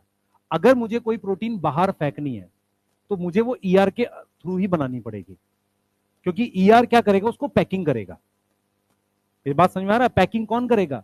ईआर, एंडोप्लाज्मिक रेटिकुलम करेगा। ठीक है, सही है। हाँ बेटा, मेरी बात सुन ध्यान से, देख इधर देख, इधर देख बेटा, मैं क्या बोल रहा हूँ, मैं इधर देख। राइबोसोम की दो सब, ये 60S है, ये 40S है, दो सब यूनिट है। तो ईआर पर इन दोनों में से कोई एक तो अटैच होगी, दोनों नहीं लग सकती, एक लगेगी। तो मान लीजिए 60S है, तो 60S से ऐसे अटैच होता है, मैं ये कह रहा हूं। समझ आ रहा है? ठीक है, ये कर लो बेटा, जल्दी से नोट करो, और जिन्होंने लिख लिया कृपया एनसीईआरटी पढ़ लो। हाँ बेटा, ये जो शेप्स हैं वो दोनों की होती हैं, किसी एक में ट्यूब्यूल ज्यादा है, किसी दूसरे में सिस्टर ने ज्यादा है। शेप दोनों में यही तीन है। ठीक है, और पूछो।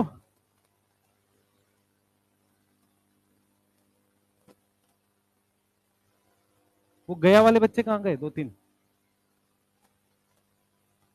गया चले गए। अच्छा, आरा से कौन है? एक और कोई नहीं है? है बेटा?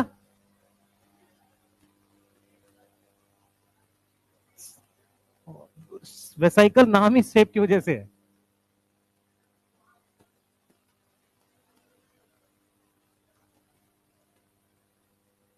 उसमें एंडोमेम्ब्रेन सिस्टम में ना, तो वहां वेसाइकल ऐसा ही था बेटा, ऐसा ही वेसाइकल था। ठीक है, वो गोली तो है, ये पूरा गोल बना है। नहीं, ठीक नहीं है, जल्दी कर लो।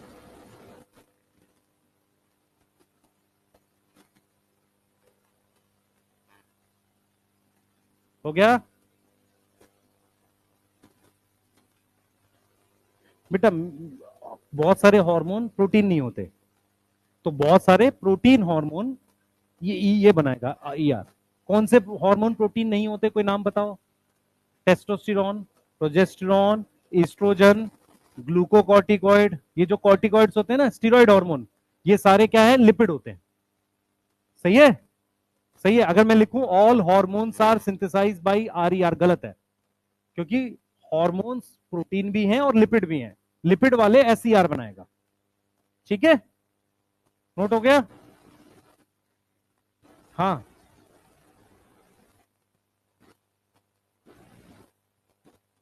चले एसईआर लिखे, नोट करो जल्दी। तुम्हें ये समझ में आ गया? 60 और 40 मिला के 80S बनता है, और 80S अटैच होती है राइबोसोम उस पे, ईआर पे, सॉरी 60S अटैच होती है। ठीक है, चलें आगे, लिख लो यार जल्दी से।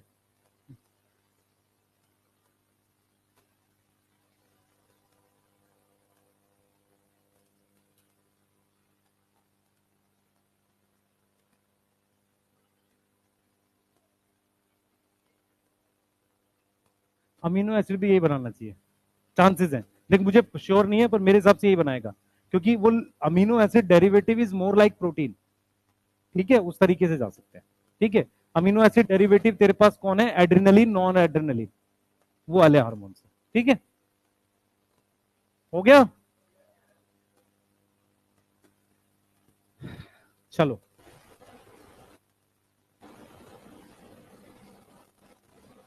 चलिए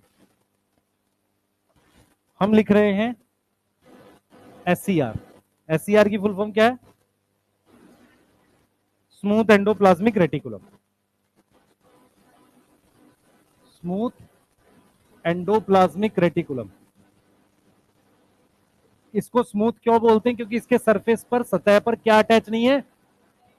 राइबोसोम अटैच नहीं है, राइबोसोम नॉट अटैच। इसमें कोई डाउट है किसी को? नहीं, ये बात ठीक लग रही है।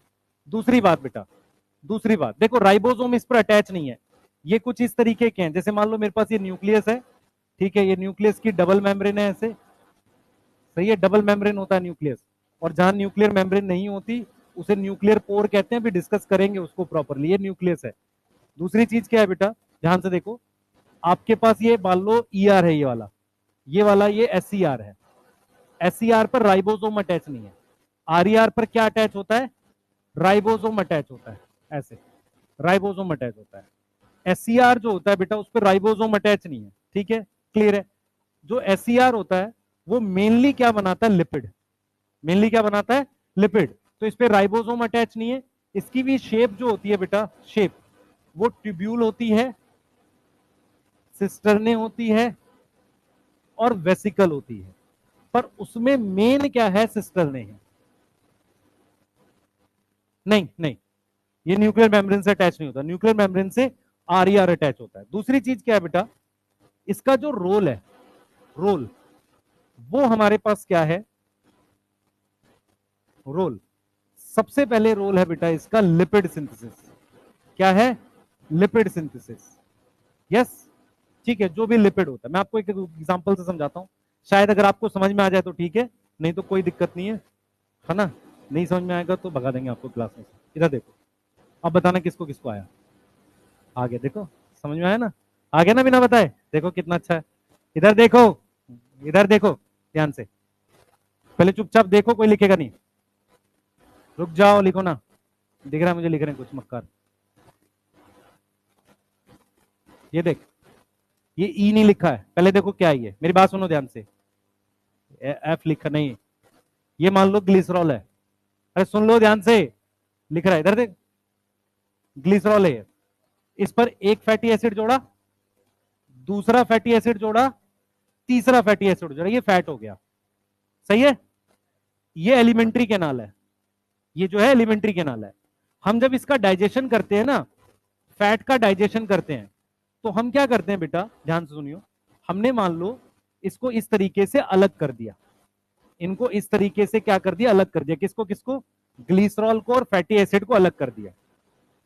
समझ में आ रहा है, ग्लिसरॉल और फैटी एसिड को अलग कर दिया। मेरा पॉइंट ये है, ये फैट है, फैट ऐसे एब्जॉर्ब नहीं हो सकता, हमने ग्लिसरॉल और फैटी एसिड अलग कर दिया। अब ये एब्जॉर्ब किस में होगा, सेल में ही तो एब्जॉर्ब होता ही है। अब सेल के अंदर जब ये जाता है ना, और यहां पे ब्लड है बेटा, यहां पर ब्लड है, तो सेल के अंदर जब जाता है तो इस ग्लिसरॉल और फैटी एसिड को आपस में जोड़कर वापसी फैट बना दिया जाता है। और वो काम कौन करता है, SCR। मैं रिपीट कर रहा हूं, आपको एलिमेंट्री कैनाल पता है, एलिमेंट्री कैनाल में खाना पहले सेल में जाता है, फिर वहां से ब्लड में जाता है। समझ में आ रहा है, ये चीज क्लियर है, सही है। तो ये फैट है, फैट में क्या क्या है, ग्लिसरॉल और 3 फैटी एसिड, ग्लिसरॉल और 3 फैटी एसिड। अब मैंने इसको डाइजेस्ट कर दिया, डाइजेशन कर दिया, डाइजेशन हमारा लाइपेज कर रहा होगा, यस। अब ये ग्लिसरॉल और 3 फैटी एसिड, इनको ये सेल में ले जाएगा। अब सेल के अंदर कौन सी ऐसी, क्योंकि क्या होता है, ब्लड में हम फैटी एसिड और ग्लिसरॉल रिलीज नहीं करते, फैट रिलीज करते हैं। क्या रिलीज करते हैं, फैट रिलीज करते हैं। तो पहले इंटेस्टाइन में फैट था, उसको तोड़ दिया, सेल के अंदर ले गए, और सेल के अंदर वापसी उसे जोड़ने का काम किसका है, SCR का। फिर वो उसको किस में रिलीज कर देता है, ब्लड में। समझ में आ रहा है, बोलो, ये समझ पा रहे हो। तो एक ये काम है आपकी बॉडी में किसका, SCR का। SCR क्या करता है, लिपिड सिंथेसिस, लिपिड मतलब फैट सिंथेसिस कर सकता है। क्या सिंथेसिस कर सकता है, फैट की सिंथेसिस कर सकता है। किसको किसको ये समझ नहीं आया, मैंने क्या बताया, बताओ बेटा। नहीं क्लास से नहीं निकाल रहा, बता दो, मैं सीरियस बोल रहा हूँ बच्चे, बता दो नहीं आया, मैं दोबारा बता देता हूँ। मैं आपको ये समझाने की कोशिश कर रहा हूं, ध्यान से सुनेंगे। आपकी एलिमेंट्री कैनाल में फैट का डाइजेशन जब आप करते हो, सिलेबस भले हट गया, जब MBBS में पहुंचोगे वहां तो कम आएगा।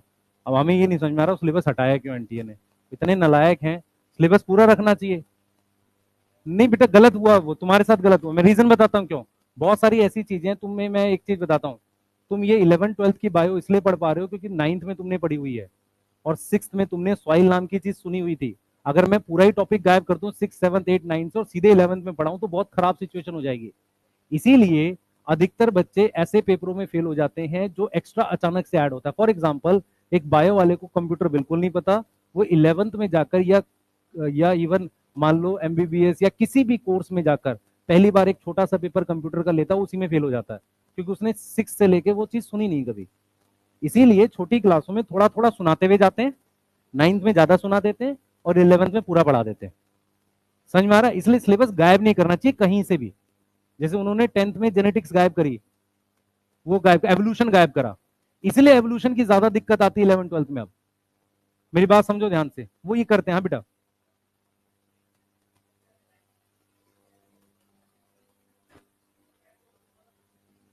सुन सुन सुन सुन, मैं क्या बता रहा हूं, वो क्या है देख, वो ये है, ये बड़ा सा फैट है, इसको छोटे छोटे ग्लोब्यूल में तोड़ लिया। अब इसमें ये है बहुत सारे, इसको डाइजेस्ट करेंगे, डाइजेस्ट ऐसे करेंगे, फिर इसको एब्जॉर्ब करेंगे और दोबारा फैट बनाएंगे। दोबारा फैट कौन बनाएगा? एसईआर। ठीक है, मेरी बात समझ पा रहे हो? बोलो। सही है। और ऐसा क्यों करते हैं मैं बताता हूं। देखो, इतने पे एंजाइम काम नहीं कर सकता, जब छोटे छोटे हिस्सों में तोड़ दोगे तो उस पर क्या काम कर सकता है? एंजाइम काम कर सकता है। समझ आ रहा है बच्चे? ऐसे समझ ध्यान से, ये फैट है बहुत, इधर देखो भाई, इधर देखो सारे, ये फैट, पहले सुन लो यार, तुम्हारे काम कीजिए, ये फैट है, ये बहुत बड़ा है, एंजाइम इसके सिर्फ सतह पे काम कर सकता है। सही है, ठीक है। और एंजाइम पानी में घुली हुई चीज होती है, इसको मैं छोटे छोटे टुकड़ों में तोड़ देता हूं। जितने ज्यादा टुकड़े तोड़ूंगा उतना सरफेस एरिया, सतह बढ़ जाएगा। किसी कोई सॉलिड है और उसका पाउडर बना है, सरफेस एरिया किसका ज्यादा होगा? पाउडर का।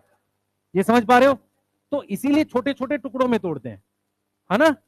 सही है। अब उसको डाइजेस्ट करते हैं, किसमें डाइजेस्ट करते हैं? फैटी एसिड और ग्लिसरॉल में। इसको अंदर ले जाएंगे सेल के अंदर, सेल इसको वापसी कंबाइन करेगा और फिर ब्लड में छोड़ देगा फैट की फॉर्म में। अब फिर क्या होगा, एक और चीज बताता हूं, फैट ब्लड में घुलेगा ही नहीं, क्योंकि फैट तो लिपिड है और ब्लड में मैक्सिमम पानी है। तो उस फैट के चारों तरफ प्रोटीन का एक लेयर बनाते हैं ताकि वो ब्लड में ट्रांसपोर्ट कर सकें, उसे ही हम कहते हैं लिपोप्रोटीन। है बेटा, वो मैकेनिज्म है, वो तुम्हारे सिलेबस में है ही नहीं बिल्कुल भी। मैं उन्हीं मैं सिर्फ तेरे को ये समझा रहा हूं कि अगर आप मैकेनिज्म पढ़ोगे ना स्टीरॉयड हार्मोन का या जो भी, आपको बस ये समझना है, अभी के लिए समझना है, लिपिड सिंथेसिस एसईआर करता है, आपके इंटेस्टाइन के सेल्स में भी करेगा जहां एब्जॉर्प्शन हो रही है। दूसरा, बहुत सारी ऐसी ग्लैंड्स हैं जो स्टीरॉयड बनाती हैं। क्या बनाती हैं? स्टीरॉयड। उसमें कॉर्पस ल्यूटियम है जो प्रोजेस्टेरॉन बनाता है, और फैट जो होता है ना उसका कलर हम थोड़ा येलो लेते हैं, तो इसलिए कॉर्पस ल्यूटियम को हम क्या बोलते हैं? Yellow body. सही है, बोलो। ये बातें समझ में आ रही है बेटा? देखो, पहला चैप्टर है, उसमें चीजें ये बताने का सिर्फ पर्पस ये है कि आपको चीजें आसानी से याद हो जाए। अब यहां पे क्या लिखूंगा बेटा? Involve in steroid, steroid fat यहां पे लिख दे, स्टीरॉइड सिंथेसिस, और खासकर एनिमल सेल में। किसमें? एनिमल सेल में। अब यहां पर स्टीरॉइड हार्मोन कौन सा है बेटा? प्रोजेस्टेरॉन। हाँ, प्रोजेस्टेरॉन, एस्ट्रोजन, टेस्टोस्टेरॉन, ये सही है, बोलो। ठीक। अब मैं आपको एक और बताता हूं, एक और रोल है बेटा, ये स्टोर करता है कैल्शियम। किसके अंदर? मसल सेल के अंदर। मेरी बात सुनना ध्यान से, मसल सेल के अंदर जो मसल सेल होते हैं, मसल सेल जो हमारे पास है, मसल सेल के अंदर जो ईआर होता है उसका नाम होता है, एसईआर का नाम होता है sarcoplasmic reticulum. Sarco word muscle के लिए ला रहे हैं, सार्कोप्लाज्मिक रेटिकुलम। उसके अंदर एक प्रोटीन होती है जिसका काम होता है कैल्शियम को पकड़ के रखने का। सही है, उसके अंदर होती है, तो इसका मतलब वहां पर कैल्शियम स्टोर हो सकता है। सही है, कैल्शियम कहां स्टोर हो सकता है? मसल सेल के ईआर में, सार्कोप्लाज्मिक रेटिकुलम। अगर आपसे कोई पूछे सार्कोप्लाज्मिक रेटिकुलम एसईआर है, आरईआर है? एसईआर है। सही है, बोलो बेटा। सार्कोप्लाज्मिक रेटिकुलम समझ में आ रहा है? ठीक है। इसके अलावा बेटा ये कर सकता है डिटॉक्सिफिकेशन। डिटॉक्सिफिकेशन क्या होता है मैं बता देता हूं आपको। जैसे जो लोग अल्कोहल अपटेक करते हैं, अल्कोहल ज्यादा अमाउंट में नुकसान करता है, तो उस अल्कोहल को डिटॉक्सिफाई करने का काम लीवर का होता है, इसलिए लीवर पहले खराब होता है जो अल्कोहल ज्यादा पीते हैं। सही है, ठीक है ना? बिहार में तो बंद है, फिर भी पी रहे पता नहीं कहां से। हाँ बेटा, कब मिल रहा? हाँ बता। ठीक है बच्चे, मैं कह रहा हूं किसी ने बनाई हो। एससीआर के अंदर एक प्रोटीन होती है जो कैल्शियम को पकड़ सकती है, तो अगर मुझे कैल्शियम स्टोर कराना है तो वो प्रोटीन मदद कर रही होगी, मैं ये कह रहा हूं। ठीक है, डिटॉक्सिफिकेशन का मतलब होता है डिटॉक्सिफिकेशन बाय लिवर सेल, और उसमें कौन सा ईआर होता है? एसईआर होता है, एसईआर प्रेजेंट होता है।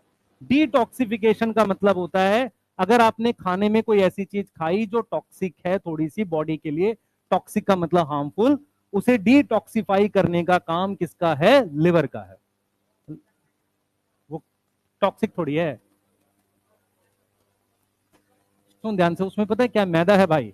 मैदा में क्या होता है, खास तरह की प्रोटीन होती है, लैक्टिन्स कहते हैं उन्हें। तुमने लैक्टिन वर्ड पढ़ा हुआ है? लैक्टिन वर्ड सुना है? कॉनकेवलिन ए। हाँ, वो लैक्टिन क्या, इसलिए क्या बोलते हैं, इधर सुन ध्यान से, अनाज जो होता है ना, अनाज में अगर फाइबर रहेगा उसका इफेक्ट कम आता है। जैसे बोलते हैं कि आटा एक छान के खाते हैं, एक वो उसके साथ खा लेते हैं बिना वो करे। हाँ, वो ज्यादा फायदा करता है। जितना ज्यादा छना हुआ रहेगा ना, और जितना ज्यादा वो बारीक पिसा हुआ रहेगा, उतना ज्यादा वो इंटेस्टाइन की लेयर होती है, उनको नुकसान पहुंचाता है। मैदा मैदा मैदा आटा ही एक तरह का, हाँ, पर बहुत ज्यादा फाइन है और वैसा है। सही है, उसमें फाइबर लगभग ना के बराबर है। ठीक है ना, इसलिए मोमोज नहीं खाने, इधर ध्यान में। हाँ, नहीं बेटा, हम चाइना से ज्यादा मोमोज खाते हैं। हैं, बढ़िया मिलता है। इधर पढ़ ले यार, मैं बना दे बेटा, बना लो कोई नहीं। नहीं नहीं नहीं, सिर्फ आ रही यार, नोट कर लो बेटा। यहां पे मैंने जोड़ दिया है, यहाँ पे, यहां तो नहीं जोड़ा है। ये एस सी आर, ये आर ई आर है। ठीक है, जल्दी करो, जल्दी जल्दी। आपकी क्लास कितने बजे होती है? 11, अभी तो टाइम है ना। चुप रहे, 3 मिनट है, पढ़ ले चुपचाप। बाहर क्या करोगे जाके, यहाँ घूमते रहते हो तुम लोग, है ना? क्या खाओ, खाना?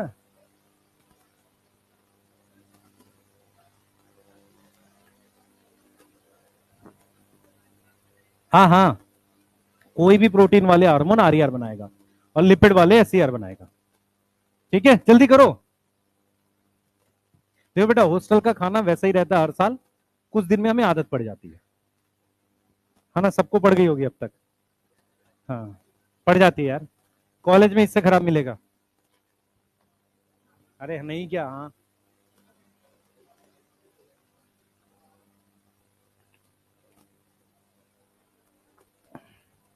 अभी घर से आए हो ना, इसलिए दिक्कत लग रही है। जब तुम घर जाओगे ना, तुम फील होगा तुम सुधर गए बहुत। हाँ, तो तुम टिंडे की सब्जी भी आराम से खा लिया करोगे। अभी तो मना करते होगे। हाँ, चलो कोई नहीं, लिख लिया। ये 4 रोल ध्यान से करना, लिपिड, स्टेरॉइड, कैल्शियम स्टोर करता है, डिटॉक्सिफिकेशन। किसी को निसल ग्रेन्यूल पता है कहां मिलते हैं? न्यूरॉन में। न्यूरॉन में कहां पर? 3 पार्ट है न्यूरॉन में, सेल बॉडी, डेंड्राइड और एक्सॉन। एक मिनट करके, 1 मिनट। एक्सॉन में मिलते हैं, और कोई?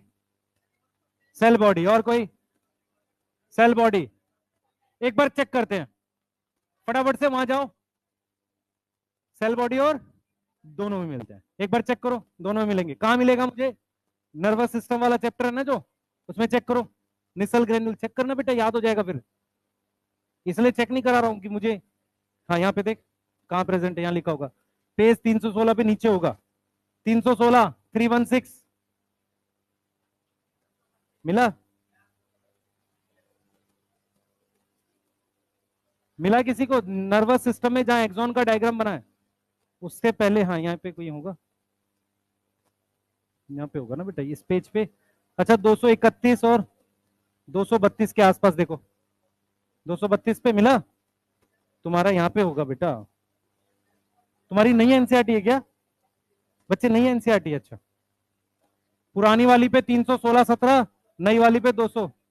क्या लिखा है? सेल बॉडी और डेंड्राइट और निसल ग्रेन्यूल ईआर होते हैं, बेसिकली आर ई आर। ठीक है, लिखें, नोट में लिख लें। पहले ये नोट करो, फिर नोट में लिख रहे हैं बात। बेटा मैं इसलिए यहां पे लिखवा रहा हूं, जब आप वहां पढ़ोगे तो आपको याद रहेगा। सही है? ठीक है, हाँ।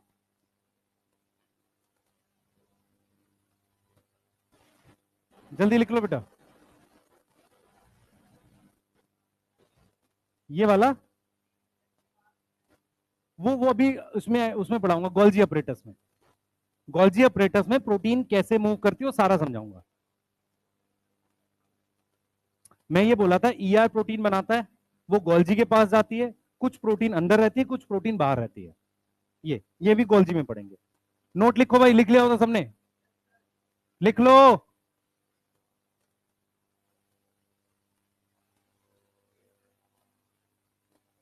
बोलो कुछ उसको लिख रहे हैं। लिखो, नोट लिखो, 10 रुपए का नोट है। हाँ हाँ लिखो, लिखो निस्सल ग्रेन्यूल, स्पेलिंग लिख लेंगे, ठीक है। Nissl granule, Nissl granule, NISSL है। Nissl granule present in cell body and dendrite. Nissl granule present in cell body and dendrite, cell body and dendrite of nerve cell, of nerve cell, ठीक है, nerve cell। Nissl granule of, नहीं क्या बोला, Nissl granule, हाँ, Nissl granules are present in cell body and dendrite of nerve cells, ठीक है, made up of, किसका बना है, RER, made up of RER, मेरा made up of RER, rough endo, RER है बेटा, नोट में लिखवा रहा हूं, ये तो इसका पार्ट थोड़ी है, नोट में लिखवा रहा हूं, RER है, RER, रफ एंडोप्लाज्मिक रेटिकुलम। कर लेंगे, ठीक है। एक बार जरा फटाफट से एनसीईआरटी पढ़ो, ER की, जल्दी ER की एनसीईआरटी पढ़ेंगे। बेटा ऐसी नजरों से मत देखा करो कि सर चले जाएं क्लास से तुरंत, ऐसे मतलब देख रहे हैं कि अब तो टाइम हो गया, जल्दी करो। तुमने बंद करवा दिया, उस दिन क्लास थी। एंडोप्लाज्मिक रेटिकुलम रीड करो जल्दी से, गलत बात। कौन कौन नहीं लाया एनसीईआरटी, हाथ खड़े करो। क्यों है, मैं नहीं आऊंगा, क्यों है, स्कैटर्ड बिखरा हुआ, पढ़ ले, लाया कर भाई एनसीईआरटी।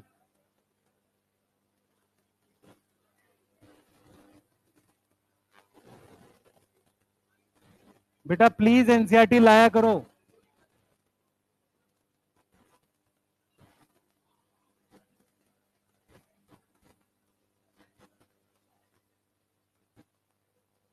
तुम्हारा बैच 1 है, नहीं तुम्हारी पहली क्लास बैच आज हुई है मेरी यहाँ पे, दूसरी उसमें, मुझे 1 1 2 कुछ नहीं होता, पढ़ाई करो। है क्या,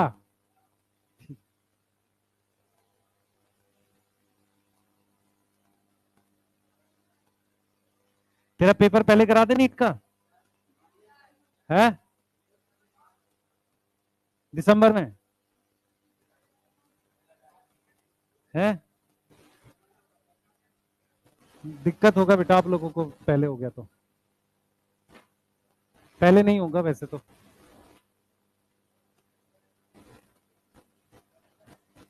रीड, कुछ पूछना है किसी को, कोई लाइन ना समझ आई हो, बोल बेटा, लाइन पढ़, लाइन पढ़। रिवील लिखा, रिवील, रिवील मतलब पता लगना। इलेक्ट्रॉन माइक्रोस्कोपिक स्टडी से पता चला कि प्रेजेंस है नेटवर्क जैसा मेम्ब्रेन का स्ट्रक्चर जो ट्यूब जैसा है, ये लिखा हुआ है।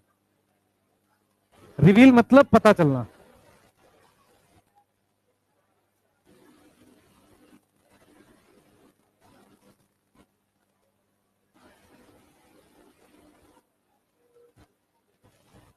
हाँ भाई ये क्वेश्चन कर लेना, अरे कहां जा रहे हो, क्वेश्चन करना है।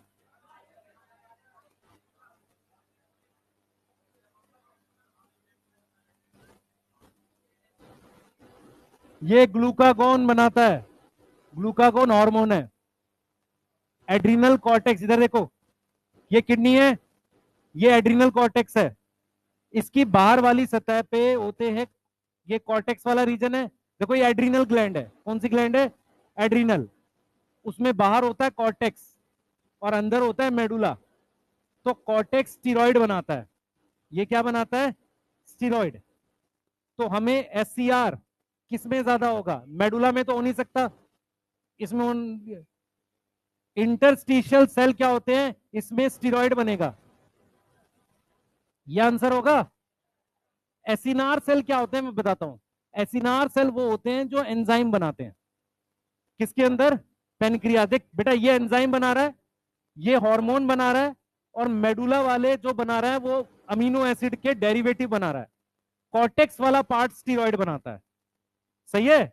और ये टेस्टिस के अंदर जो होते हैं ना इंटरस्टिशियल सेल, है ना, लेडिक सेल्स, वो टेस्टोस्टेरोन बनाते हैं। तो आंसर ये होगा, सही है। इसमें अमाउंट ऑफ आरईआर कहां होगा? ग्लैंड सेल्स जो एंजाइम बनाएंगे, बीटा सेल इंसुलिन बनाते हैं। इंसुलिन प्रोटीन है या पेप्टाइड है? प्रोटीन है एक तरीके से। तो ये प्रोटीन बन गया, ये प्रोटीन हो गया, तो इसलिए डी आंसर आएगा। समझ आया? आरईआर कहां ज्यादा होगा? जहां प्रोटीन ज्यादा बनेगी। तो ये ऑक्जेंटिक सेल क्या होता है? ये एचसीएल बनाता है, लिखा है एचसीएल, ना प्रोटीन है ना स्टीरॉइड है, ये और दोनों, सही है। क्लियर है? ऐसे क्वेश्चन आ सकते हैं। हाँ लिखेगा, और क्या, मैंने लिखा तो नहीं लिखेगा? अच्छा लिख लो,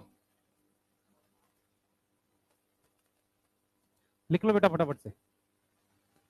ठीक है, कुछ पूछना है किसी को? है? तेज बोल, तेज बोल।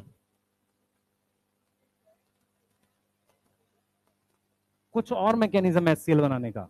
सेल के अंदर एचसीएल बनाने के लिए प्रोटॉन को सीएल से कंबाइन करते होंगे, कोई तरीका होता होगा, ठीक है, तब एचसीएल बनेगा।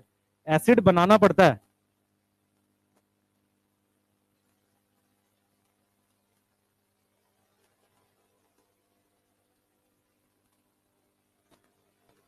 सी, असल में क्या है, पेनक्रियाज में हार्मोन बनाने के लिए एक अल्फा सेल होते हैं, बीटा सेल होते हैं। अल्फा सेल बनाता है ग्लूकागॉन हार्मोन, बीटा सेल बनाता है क्या? इंसुलिन।